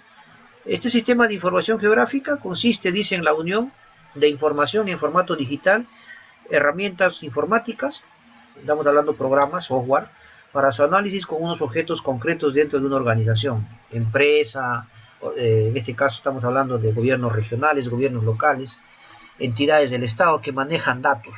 Todos manejan datos, ahora lo vamos a ver, vamos a explicar cómo cada institución maneja su data.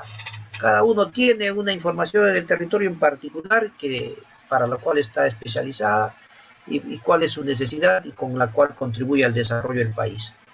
Y cada uno maneja sus datos y esos datos tienen que estar pues integrados, ¿no? Y de esa manera esta integración nos va a permitir tener una realidad más justa, y esa realidad más justa nos va a permitir plantear visiones de desarrollo conjuntas, ¿no? Y bajo las políticas que se están dando, ¿no? Entonces, eso es la importancia de esta herramienta. Esta herramienta va a facilitar al tomador de decisiones, ¿no? Cuando le plasmes los mapas temáticos en los alcances, en la toma de decisiones. Entonces, sí, esta es la importancia, ¿no? ¿Cómo le das a conocer a tu autoridad, cómo le das a conocer a los tomadores de decisiones las potencialidades del territorio sobre un particular?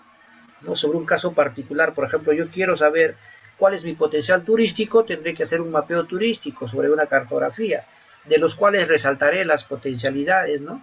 Las que pueden ser puestas en valor y las que tienen mayor, en este caso, visitas, etcétera, y desarrollaré todo un corredor turístico.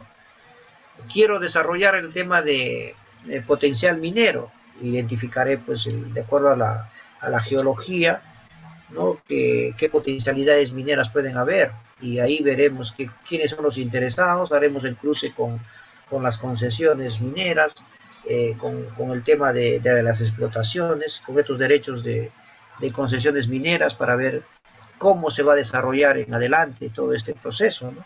Igual haremos en el tema de áreas naturales protegidas, parques nacionales, áreas de conservación regional, no sé, ecosistemas frágiles, etcétera, ¿no? Entonces, todos esos polígonos que tenemos en el territorio mapeados en un mapa, valga la redundancia, esta cartografía nos va a permitir conocer esa realidad. ¿Por dónde voy a hacer pasar una línea de distribución de gas? ¿Por dónde voy a llevar toda una línea de un gasoducto, un mineroducto, un oleoducto? ¿Por dónde voy a trazar mi carretera nacional, regional, etcétera, ¿no? O por dónde están pasando, sobre qué terrenos, a quiénes voy a hacer las afectaciones, a quién le voy a poner carga por servidumbre de electrificación, ¿no? De transmisión, etcétera, ¿no? Y todo un tema. Esa es la mirada que vamos a ir viendo a través de estos instrumentos, ¿no? Como habíamos mencionado, el sistema de información geográfica se define como un conjunto de hardware, software, datos geográficos, ¿no? Datos geográficos, ¿no? Hardware, software, datos geográficos, personal y procedimientos diseñados para capturar, almacenar y actualizar, manejar y desplegar eficientemente todo tipo de información referenciada geográficamente. O sea, sobre el territorio, esta información referenciada o georreferenciada, vamos a poder procesarla. Vamos a recoger datos, vamos a establecer unos protocolos de relevamiento de datos, cómo se van a manejar, cómo se van a almacenar, cuál va a ser la estructura de base de datos, etcétera, ¿no? Todo un procesamiento que ya está establecido en las normas, ¿no? de las GeoIDEP, ¿no? de las infraestructuras de datos espaciales, bajo las normas estandarizadas, ¿no? Que ya se han dado y que el Perú también ha adoptado para el proceso de datos. Entonces, de esa manera, vamos viendo, pues, que los sistemas de información geográfica van a requerir un sinnúmero de datos, ¿no? Que ya hemos venido redundando desde la fotogrametría, del tema de la percepción remota, ¿no? De esta realidad, de este territorio donde tenemos varios usos, varias cosas. Vamos a recoger, pues, datos, grillas, y sobre eso puntos, líneas, polígonos. Iremos identificando tipos de suelo, achuraremos qué infraestructura, altitudes por curva de nivel, ¿no? Etcétera, ¿no? Entonces, cada particularidad es una capa, ¿no? Entonces, esta capa de información nos va a permitir procesar datos y hacer, pues, toda una superposición de efectos, ¿no? Que antes lo hacíamos manual, ¿no? Cuando desarrollamos cartografía analógica, lo hacíamos manual, hoy lo hacemos ya de manera mucho más versátil con los software, ¿no? Entonces, acá están las capas, ¿no? Las diferentes capas, ¿no? Que vamos a ir recogiendo, y eso va a permitir ir haciendo diferentes escenarios para conocer la realidad en el territorio, ¿no? De esa manera, ¿no? Bien, entonces miren, estas tecnologías sí pueden ser utilizadas para diferentes investigaciones científicas, ¿no? Gestión de los recursos, gestión de activos, arqueología, evaluación del impacto ambiental, la planificación urbana, cartografía, sociología, geografía histórica, marketing, el geomarketing, ¿no? Hoy estamos hablando de geomarketing, ¿no? Entonces ya estamos hablando de publicidad geolocalizada. Entonces ustedes entran a Google Maps, pregúntale chicharronería, no sé, si estamos en Arequipa, la Cecilia, te va a jalar la Cecilia a Tiabaya y te va a decir, acá está la chicharronería. Así, ¿no? Si estás en algún lugar de Tacna, la picantería, no sé cuántos, que está donde venden el picante a la tarateña, así y así en diferentes lugares, ¿no? En Puno, te vas al norte de Piura, buscas un lugar especial donde que te han recomendado, el embrujo, te vas al embrujo. Y ese es el geomarketing, ¿no? La logística, por nombrar, dice unos pocos, por ejemplo, podría permitir que los grupos de emergencia calcular fácilmente los tiempos de respuesta en caso de un desastre. Obviamente que los desastres no son naturales, ¿no? Esta es vamos a decir, una data que hemos tomado de algunos estudios. El SIC puede ser utilizado para definir esas rutas críticas, ¿no? Que ustedes ahora pueden ver, hay geolocalizadores, ¿no? Cuando quieren trabajar y salir de un lugar a otro, te va a dar la ruta más crítica, te va a decir dónde hay tráfico, dónde hay carros malogrados, y fácilmente puedes hacer tu ruta crítica, ¿no? Utilizando estos puntos. Y de acuerdo vamos a decir, a las infraestructuras estratégicas que tienes en tu distrito, puedes establecer momentos de respuesta, ¿no? Colapsos, de acuerdo al peligro que vas monitoreando, bajo un escenario probable, y si se da el escenario probable tienes que saber cómo vas a llegar. Y también pues de repente bajo ese análisis vas a saber qué calles tiene viviendas antiguas de un material que puede caerse y posibilitar el traslado. Y hay otras calles que sí tienen buenas edificaciones que van a resistir, de repente no se caen, y eso va a ser una probabilidad de que esté abierta en un momento de crisis. Entonces todo eso se puede mapear, todo ese escenario se puede hacer, pero no lo hacemos, ¿no? Estamos esperando primero que suceda el desastre para actuar recién de manera reactiva.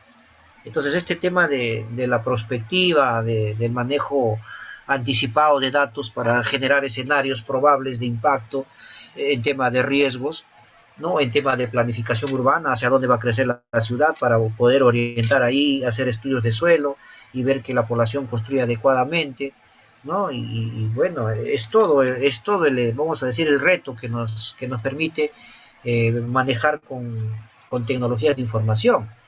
Los datos, la información que se requiere recoger de campo, eso también caduca, ¿no? Entonces va cambiando, hay una geodinámica constante o una dinámica constante en el territorio, que la cartografía, si no está georreferenciada, debidamente vinculada a una red geodésica, va a cambiar.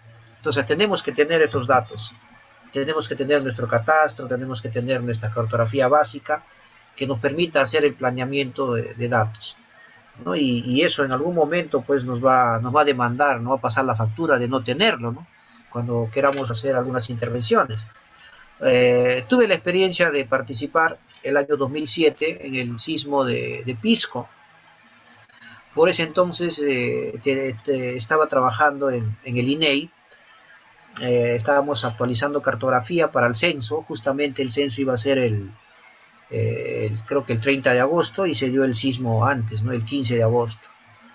Y había una necesidad de información, de recoger los datos de los afectados, y era imposible, ¿no? Cuando uno llegó a la zona del desastre, la población estaba en carpas, estaba fuera de las casas, había viviendas que estaban totalmente colapsadas, y recoger datos en una situación de desastre, imposible, mucha incertidumbre, ¿no? Y COFOPRI también tuvo el mismo problema, ¿no? A COFOPRI lo mandaron a recoger datos para poder identificar a propietarios y poder hacer el planeamiento de la asignación del bono 6.000. Tampoco se pudo, ¿no? Entonces tuvo toda una complejidad. No teníamos la cartografía actualizada, el catastro totalmente desactualizado. Se hizo un replanteo de cartografía con información de imágenes, etcétera, superponiendo alguna cartografía que se tenía por ahí, pero en el momento del empadronamiento aparecían 3, 4 propietarios, y cuando uno revisaba algunas imágenes anteriores, eran quintas. Dentro de una quinta habían dueños de un cuarto, habían dueños de 2 cuartos, etcétera. No había una tuburización tremenda, y esos datos no se tenían. Y eso pues generó toda una situación compleja, ¿no? Para poder responder.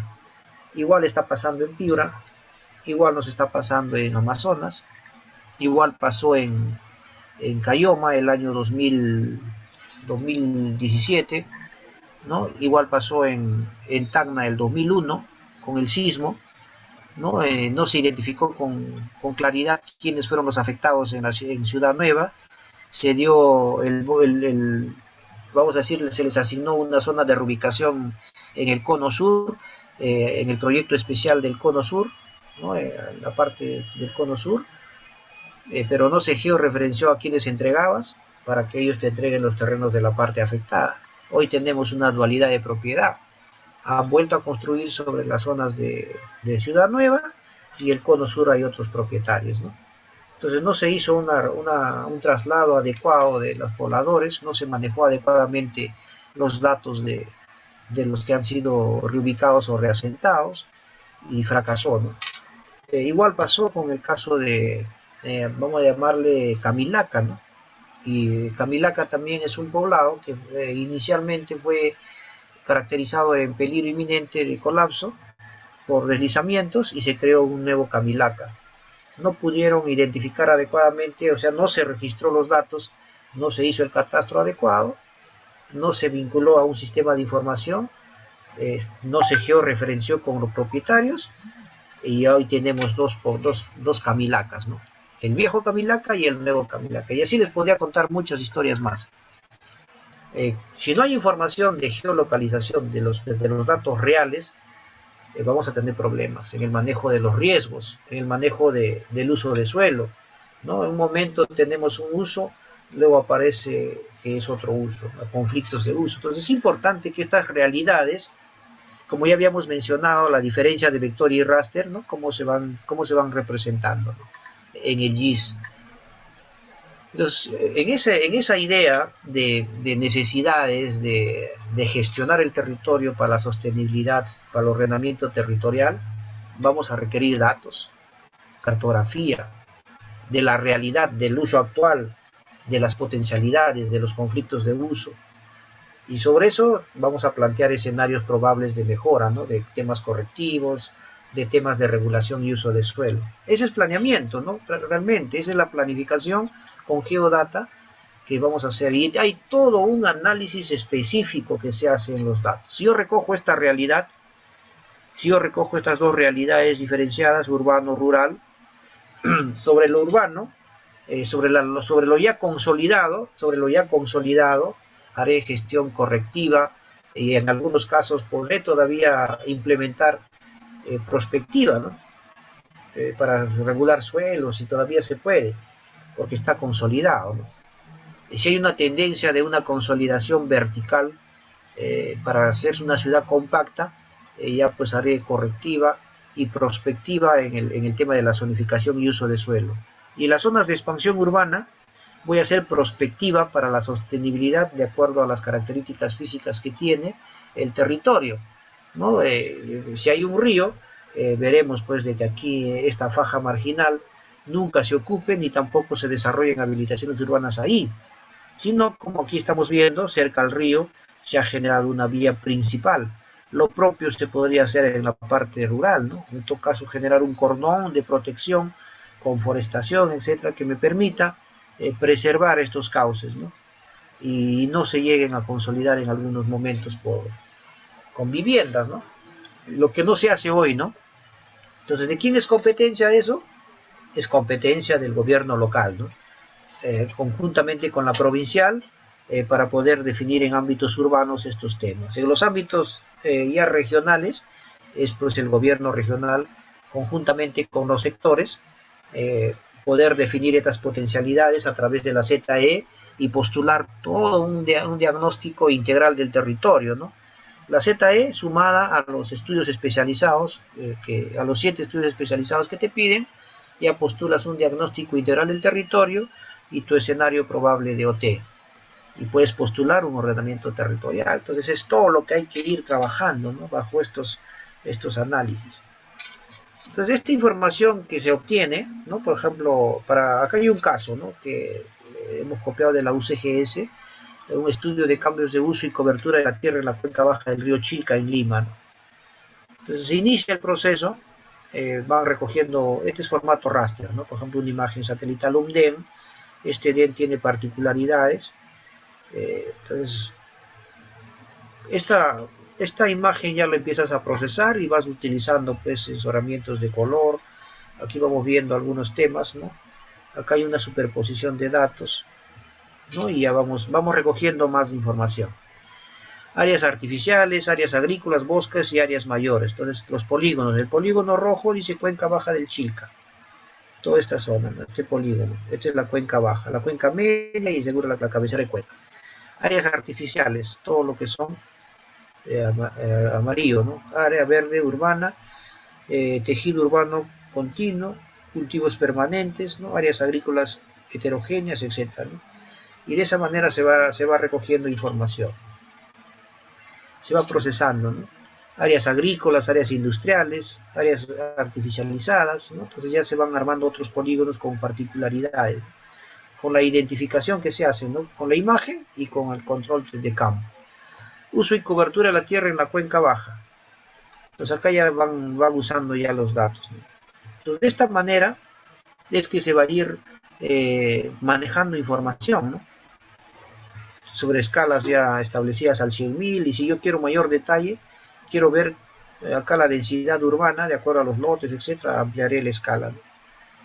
Y sobre eso ya sale pues la geodata, ¿no? En este caso las características particulares de estos datos analizados, tabulados, que también van a servir como el tema de esta geodata se convierte en metadata de cada polígono. O sea, la metadata es una información simplificada de lo que contiene cada punto polígono que te la van a dar. Otro tipo de datos también que se obtienen con OSIC, el planeamiento urbano, ¿no? Estas herramientas prescindibles para la gestión y planificación del territorio. ¿Qué variables del territorio vamos a recoger? Base cartográfica censal a nivel de lote y manzana urbana, conjunto de capas complementarias, diagnóstico en el área urbana, propuesta de ordenamiento territorial. Entonces, adelante. Bueno, quisiera hacer una pregunta. Con respecto al raster que usted ha mostrado, si puede retroceder, por favor, la diapositiva, por favor.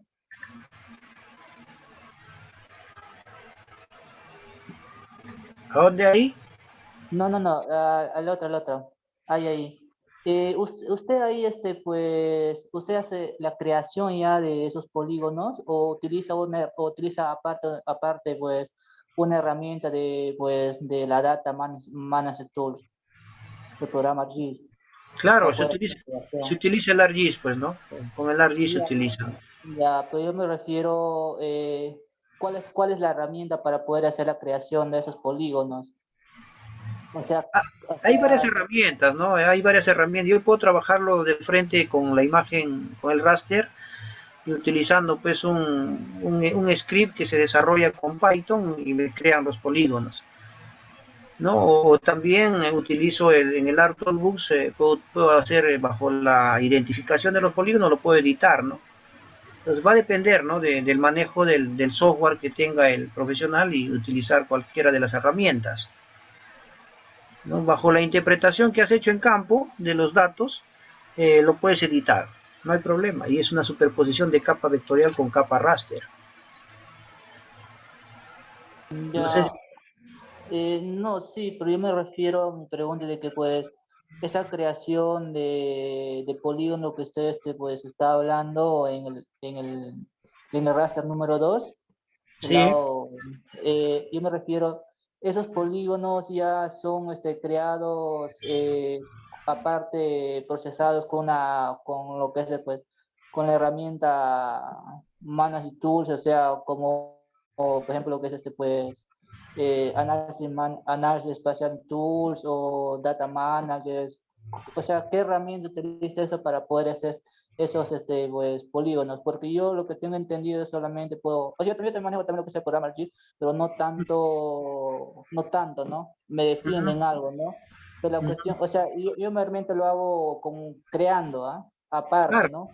Claro. Pero yo me refiero para poder hacer todo uno solo, para no estar creando uno por uno, o sea, ¿qué herramienta utilizo de lo que es pues, de la... Ahí puedes programar con el Python, ¿no? El Python te permite, pues en el Model Builder, puedes desarrollar reconocimiento de algunas áreas, le das algunos componentes y te va a identificar en la imagen, ¿no? Por ejemplo, dices que te reconozca edificaciones y te va a reconocer. Y eso te va a permitir desarrollar estos polígonos aquí, ¿no? Que dicen áreas artificializadas. Ya, o sea, con programa Python. Claro, con Python, con el Model Builder.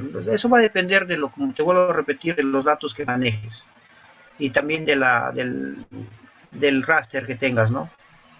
A qué detalle.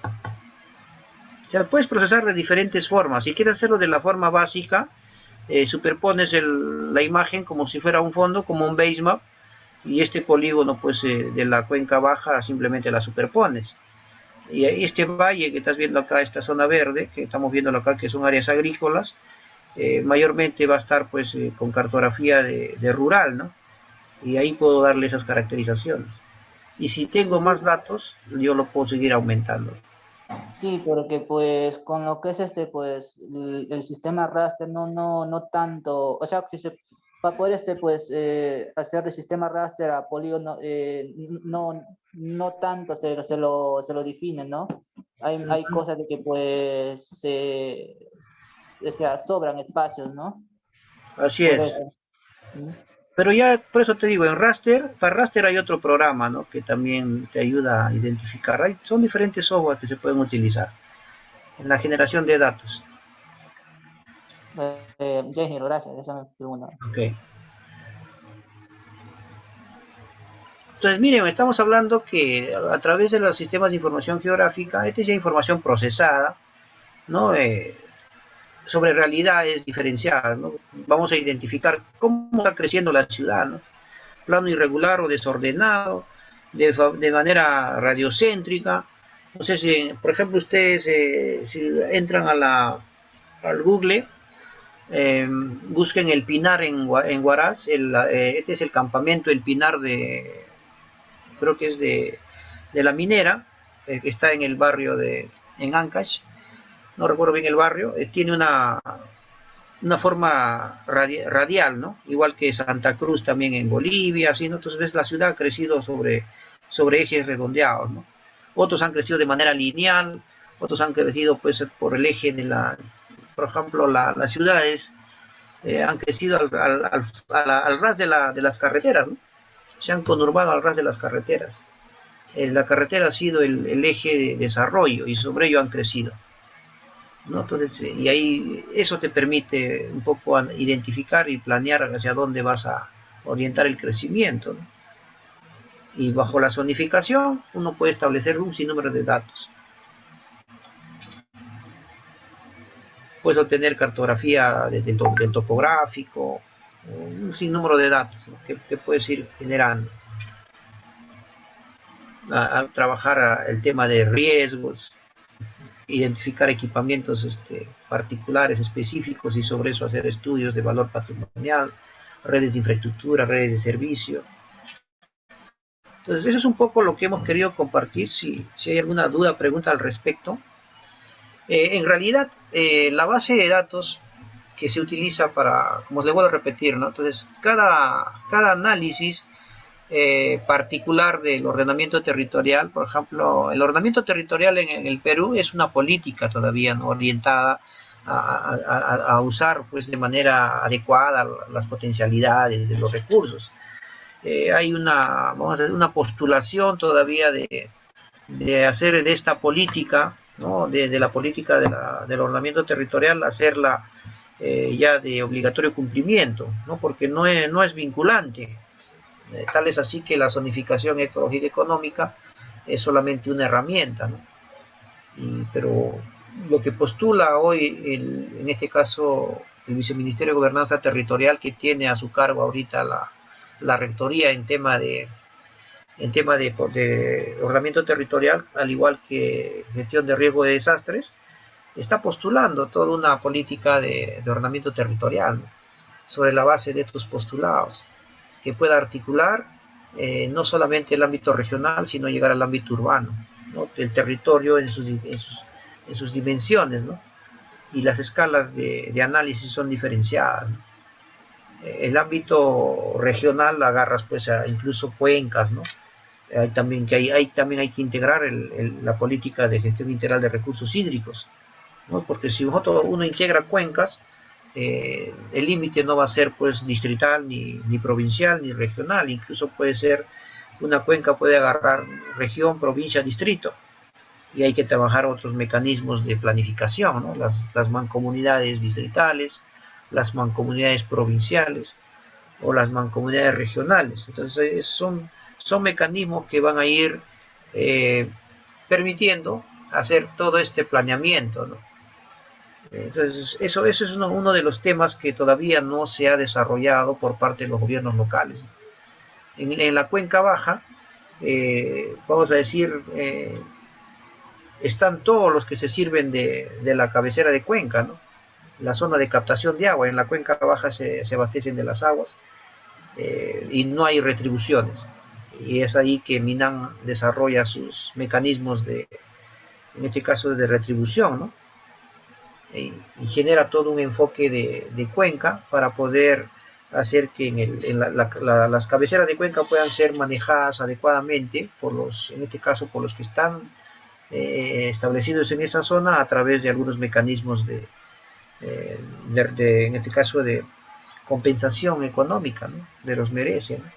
Y toda una integralidad, ¿no? Entonces vamos viendo que el tema de planeamiento sobre base de datos geoespaciales orienta no solamente a la gestión del riesgo de desastres para llegar a la sostenibilidad, es una gestión integral del territorio, ¿no? Bajo las diferentes políticas, ¿no? Si yo quiero tener todo un conocimiento ampliado de la política ambiental, se utiliza pues la ZE, ¿no? Y desde esa mirada se postula al OT. Y el OT recibe el input de los instrumentos de acondicionamiento territorial, ¿no? Que va también vamos a decir, al ordenamiento territorial urbano, ¿no? El plan de acondicionamiento territorial articula, de acuerdo a los flujos económicos de las ciudades y las capitales provinciales, cómo se van a establecer las infraestructuras, y eso va a generar la tendencia de crecimiento de las ciudades, de los distritos, y para ello ya pues se van desarrollando los otros instrumentos en específico, ¿no? Los planes de desarrollo metropolitano, planes de desarrollo urbano, y de ser necesario esquemas de ordenamiento urbano, planes específicos o planeamientos integrales que van a ir amarrando este rompecabezas territorial, ¿no? Dependiendo la unidad de análisis que tengamos en el territorio, hasta llegar al macro, ¿no? Entonces eso es un poco lo que... Ahora, si vamos a ir a la puntualidad, ya en aplicar gestión de riesgos, eso lo vamos a hacer a través de escenarios y a través de la evaluación de riesgo. Eso se lo vamos a desarrollar mañana. Esto es lo que hemos querido un poco dar el pantallazo general de la importancia que se tiene en manejo de datos. Podríamos haber dicho mucho más, ¿no? O quizás un poco más resumido, pero es importante que desde la visión que tienen ustedes, desde el trabajo que están desarrollando, si es en el ámbito regional, si es en el ámbito provincial o en el ámbito urbano, puedan analizar cómo se ve el manejo de datos en principio desde esas competencias, ¿no? Y por qué la importancia de esta articularidad o de esta articulación con los diferentes gobiernos regionales, gobiernos locales e incluso los mismos sectores, ¿no? Porque la planificación no tiene, vamos a decir, límites de distrito, de provincia, ¿no? En algunos casos en específico por el tema de zonificación, uso de suelo, sí, ¿no? Pero en una perspectiva de desarrollo amplio, uno tiene que ver pues hacia dónde está la tendencia de desarrollo, ¿no? Cuál es el eje que está articulando al distrito, a la ciudad para poder impulsar desarrollo. Entonces ese es el análisis que hacen los planificadores ahora, ¿no? O lo han hecho siempre, pero han utilizado cartografía analógica y ciertos datos estadísticos para poder desarrollar estos escenarios tendenciales, ¿no? hacia dónde van a proyectar desarrollo, ¿no? Entonces eso es lo que se ha venido haciendo, sino que hoy con los sistemas de información, con la tecnología, la cartografía digital, podemos abreviar el tiempo de planeamiento. Entonces eso es lo que se tiene que hacer hoy. Si no decidimos a poder utilizar las herramientas y la tecnología que tenemos para planear el ordenamiento de nuestras ciudades, vamos a seguir pues trabajando en temas reactivos, responder cuando ya tenemos el evento materializado, ¿no? Y o algunos aspectos muy complejos que se enfrentan a veces por diferentes circunstancias, ¿no? ¿No? Toda una administración del territorio adecuada pues requiere estos sistemas de información y sus respectivas bases de datos actualizadas, ¿no? No sé si hay preguntas para poder resolver. Ingeniero, bueno, para hacer una acotación ahí, lo que usted está hablando, lo que es de las cuencas, sería bueno pues ver lo que es pues el tema de bosque y no bosque para poderse retribuir, ¿no? Eh, Ciertas hectáreas, ¿no? Para poder pues hacer reforestación o planes, ¿no? Sería una buena información con eso también, ya que pues eso, bosque y no bosque, obviamente lo genera lo que es el MINAM, y con eso pues hacer o sea, hacer una, una base de datos con referencia de que pues cuánto de pues de cuenca faltaría, ¿no? Retribuir, y también pues cuánto de, pues, de porcentaje de agua, ¿no? Faltaría recuperar, ¿no? En distintas zonas, ¿no? Ya sea trabajando también con lo que es comunidades o pues pobladores, ¿no? Que residen por ahí.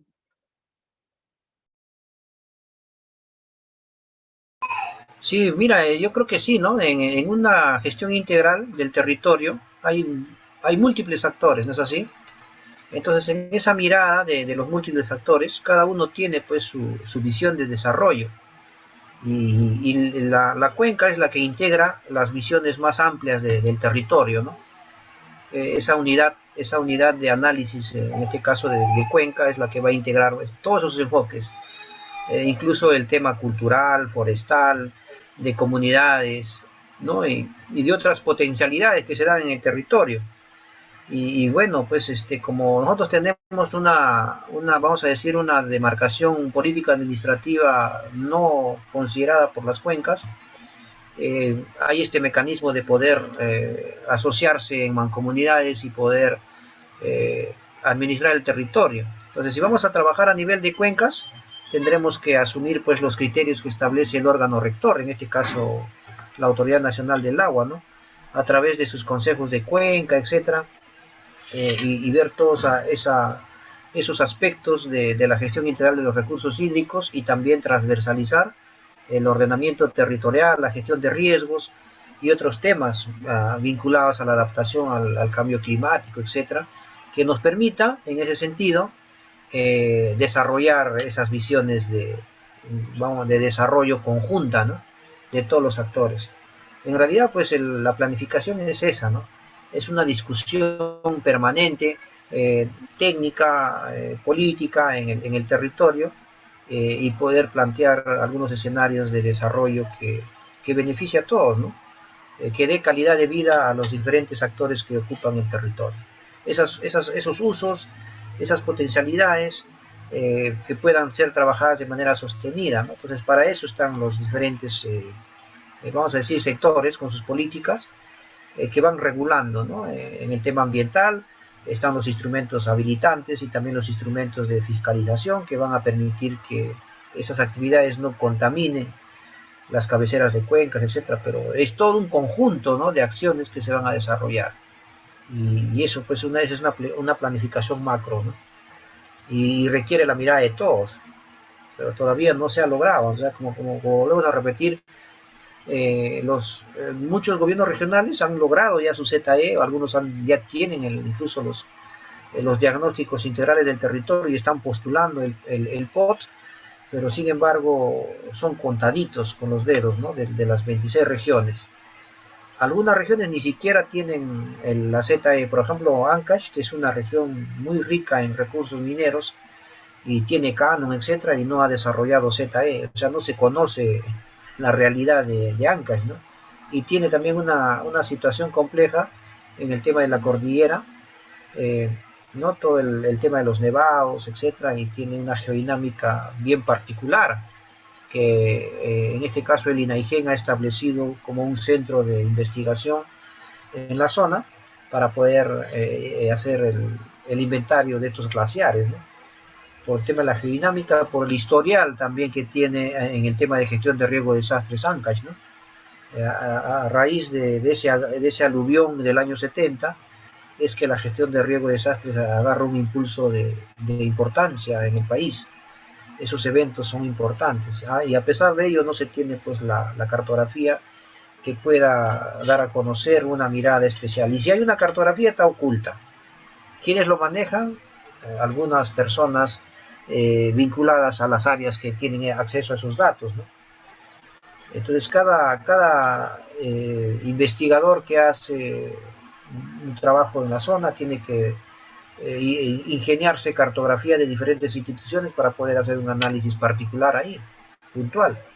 Y así podemos ir viendo de diferentes otras regiones, ¿no? Que Loreto, por ejemplo, es una región muy vulnerable a los temas de inundaciones, pero todavía insistimos en desarrollar ciudades sobre el suelo, ¿no? O sea, sin considerar este aspecto importante que son las inundaciones permanentes en Loreto, en gran parte de Loreto, y que hay que considerar que esos pueblos van a estar inundados de 2 a 3 meses con un tirante de 1,20 m, de 1,50 m, en algunos casos 2 metros de altura, ¿no?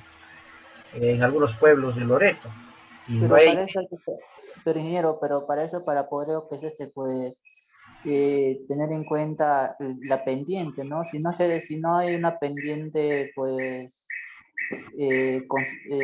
apta, pues puede ser que sea una pendiente baja, ¿no? Y también pues, para poder considerar también en una cartografía se tendría que elaborar primeramente lo que es la pendiente. Según la pendiente ya se va a hacer lo que es pues el tipo de las zonas de riesgo, ¿no? Claro. Geomorfología, ¿no? O sea, el desarrollo de la geomorfología nos va a permitir desarrollar muchas cosas, ¿no? Entonces hay aspectos de investigación netamente geomorfológicos, donde la pendiente nos va a dar esas geoformas planas y esas tendencias que se han venido dando en el tiempo de los ríos meándricos y que cambian constantemente de curso, ¿no? Y eso pues nos va a dar ya tenemos que adaptarnos, ¿no? Por ejemplo, en el Putumayo hay una ciudad que ha construido sobre palafitos, o por no decir sobre pilotes, ¿no? Con pilotaje ha desarrollado sus calles, con pilotaje ha desarrollado todo el pueblo, y porque gran parte de las temporadas de lluvia se inunda. Entonces se han adaptado a la zona y han hecho sus viviendas sobre pilotaje, ¿no? Y es una ciudad pues prácticamente adaptada al medio y no es vulnerable a las inundaciones, ¿no? Entonces esa pendiente que te tiene en la zona de Loreto genera remansos de agua y no son agresivos y no golpetean las infraestructuras, y eso pues ha sido una intervención que se ha desarrollado en frontera con Brasil y Colombia, y ha permitido que, vamos a decir, que estos pobladores se adapten a esa zona, ¿no? Igualmente cerca de Manaos se han estado implementando algunos puestos de salud sobre pilotaje. La zona es inundable, o sea, sobre 1,20 m, ¿no? Y lo que se ha identificado es que el poblado también ha desarrollado infraestructura de agua, desagüe, vamos a decir, con las cámaras elevadas, para que no sufran estragos por las inundaciones. Todo un tema importante, ¿no? Que han utilizado el conocimiento del riesgo para adaptarse, ¿no? En algunos casos no hay que hacer solamente reducción, sino hay que ver cómo nos adaptamos a este fenómeno si es necesario, ¿no? Es una inundación lenta que genera remanso, no genera erosiones, y las condiciones de la zona me permiten hacer esas edificaciones elevadas, se puede convivir con el riesgo adecuadamente, ¿no? Pero entonces hay todo un sinnúmero de cosas, ¿no?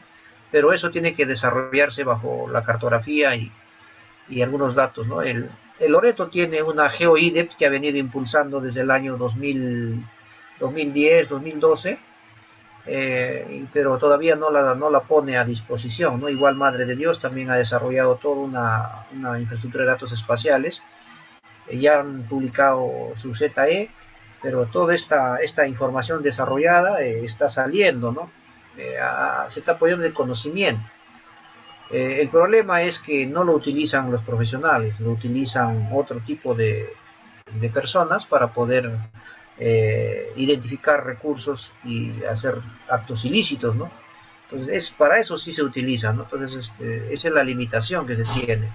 Y bueno, hay mucho por hacer, hay un reto grande y esa es la necesidad, ¿no? De que en estos espacios de formación, de discusión teórica, práctica y formativa que tenemos nosotros como profesionales, es que generemos esta necesidad, ¿no? De generación de información y de utilización para poder eh, postular algunos escenarios tendenciales de gestión del territorio, ¿no? Y ir cambiando ya el tema de la gestión no solamente reactiva, sino también impulsar un trabajo articulado de todo el gobierno local o el gobierno regional en el cumplimiento normativo y en el poder también encontrar alternativas que permita a la ciudadanía cerrar esa brecha en este caso, de necesidad territorial que requiere, ¿no? Para edificar, para poder generar desarrollo. Entonces hay varios mecanismos. Moquegua ha publicado hay unos días atrás que está gestando un proyecto de vivienda social, no un Promovi, un programa de vivienda social, no una modalidad de Promovi, pero de ámbito regional, ¿no? Entonces, bajo los contextos. Y la Dirección Regional de Vivienda pues ha postulado este proyecto y lo vi en la noticia y me parece una política regional vinculada a vivienda importante, ¿no? Porque esto va un poco a reducir las invasiones. Esta accesibilidad a un suelo por parte de los pobladores, que va a ser debidamente planificada, es importante, ¿no? En Tacna se desarrollaron estas experiencias, pero no han sido complementadas con inversiones en infraestructura, lo que ha venido pues generando la proliferación vamos a decir, de bandas que manejan el territorio de manera inadecuada, ¿no? Un trato irregular de estos suelos, ¿no? No se ha continuado con las políticas de las diferentes municipalidades provinciales que han venido impulsando esto. No valga decir que las provinciales tienen esa competencia, ¿no? De generar suelo y también poder titularlo. Los mecanismos de saneamiento es competencia directa de la provincial. Ante la inacción de ellos, hace muchos años nace COFOPRI, ¿no? Y se convierte en una gran municipalidad del ámbito nacional para poder formalizar todas estas zonas que no lo hacen las municipalidades y que han dejado ese espacio a las invasiones, ¿no? Entonces es importante ello, ¿no? Entonces hay mucho por hacer, hay mucha necesidad de profesionales en el territorio que puedan ver ese ámbito que han dejado en este caso de gobernar, de poder llevar desarrollo y de poder planificar, ¿no? En este caso.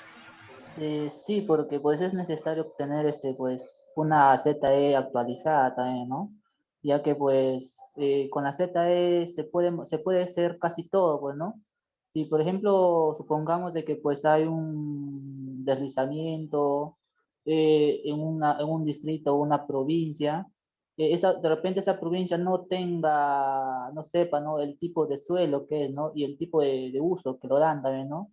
Vaya a ser de que pues vayan a 2 a 3 años pues, una urbanización o si no pues, se haga por ahí otro distrito más, ¿no? Sin saber, ¿no? El tipo de suelo que es, ¿no? O si no, sino también de que pues tenga no saber pues la vulnerabilidad del suelo, ¿no?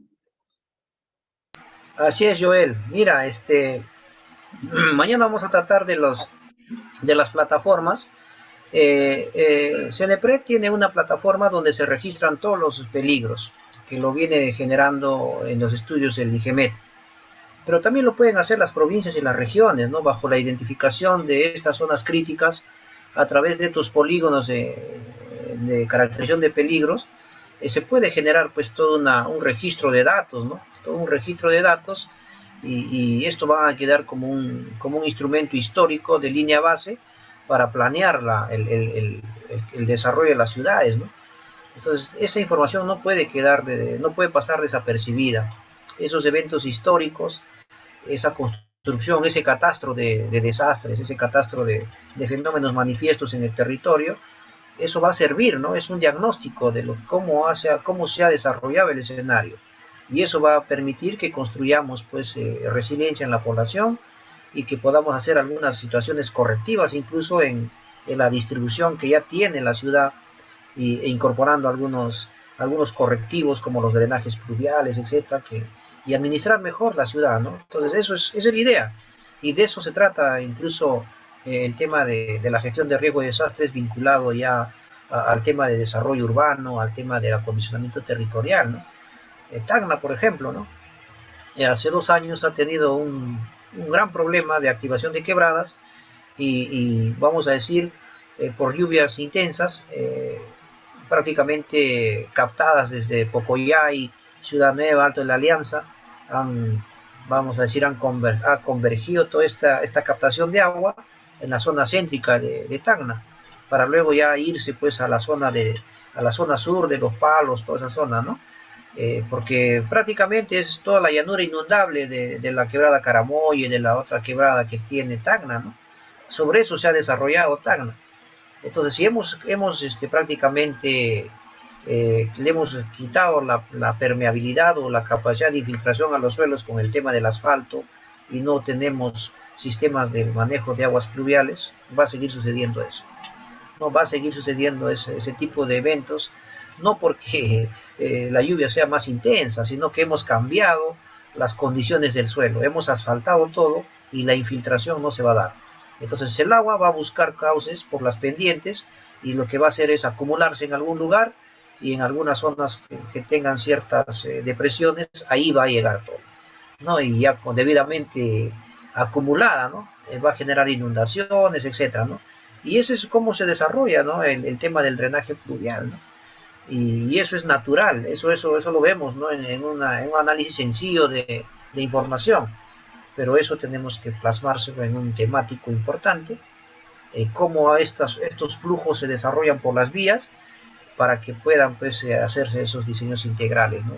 Con trabajos de topografía, detalle, etcétera, va a requerir toda una situación amplia, ¿no? Y de inversiones. Bien, yo les agradezco. Bueno, mañana seguiremos charlando, hay mucho que discutir y bueno, a disposición de ustedes y gracias por las preguntas. Y bueno, hay mucho por discutir. Y gracias, Joel, por ese ímpetu, ¿no? de querer un poco conocer más este tema. Es importante, ¿no? Que podamos seguir impulsando estos temas de gestión de riesgos. Gestión de riesgos es gestión de desarrollo, ¿no? Y un desarrollo con sostenibilidad, un desarrollo que sea seguro, con calidad de vida. Y para eso, pues, hay herramientas, hay políticas diferenciadas y hay profesionales que están trabajando en eso. Entonces necesitamos agruparnos con ellos, trabajar en ese sentido de manera articulada y poder lograr pues este entendimiento de gestión para poder tener la sostenibilidad de las ciudades, la sostenibilidad de los ámbitos territoriales que estamos gestionando. Bueno, muchas gracias y mañana nos vemos a la misma hora para poder seguir dialogando sobre este tema muy interesante y que genera bastante conversación, ¿no? Bien, cuídense chicos, mañana estamos nuevamente a las 7 de la noche y gracias por su atención. Un abrazo a todos. Buenas noches. Muchas gracias, buenas noches. Buenas noches.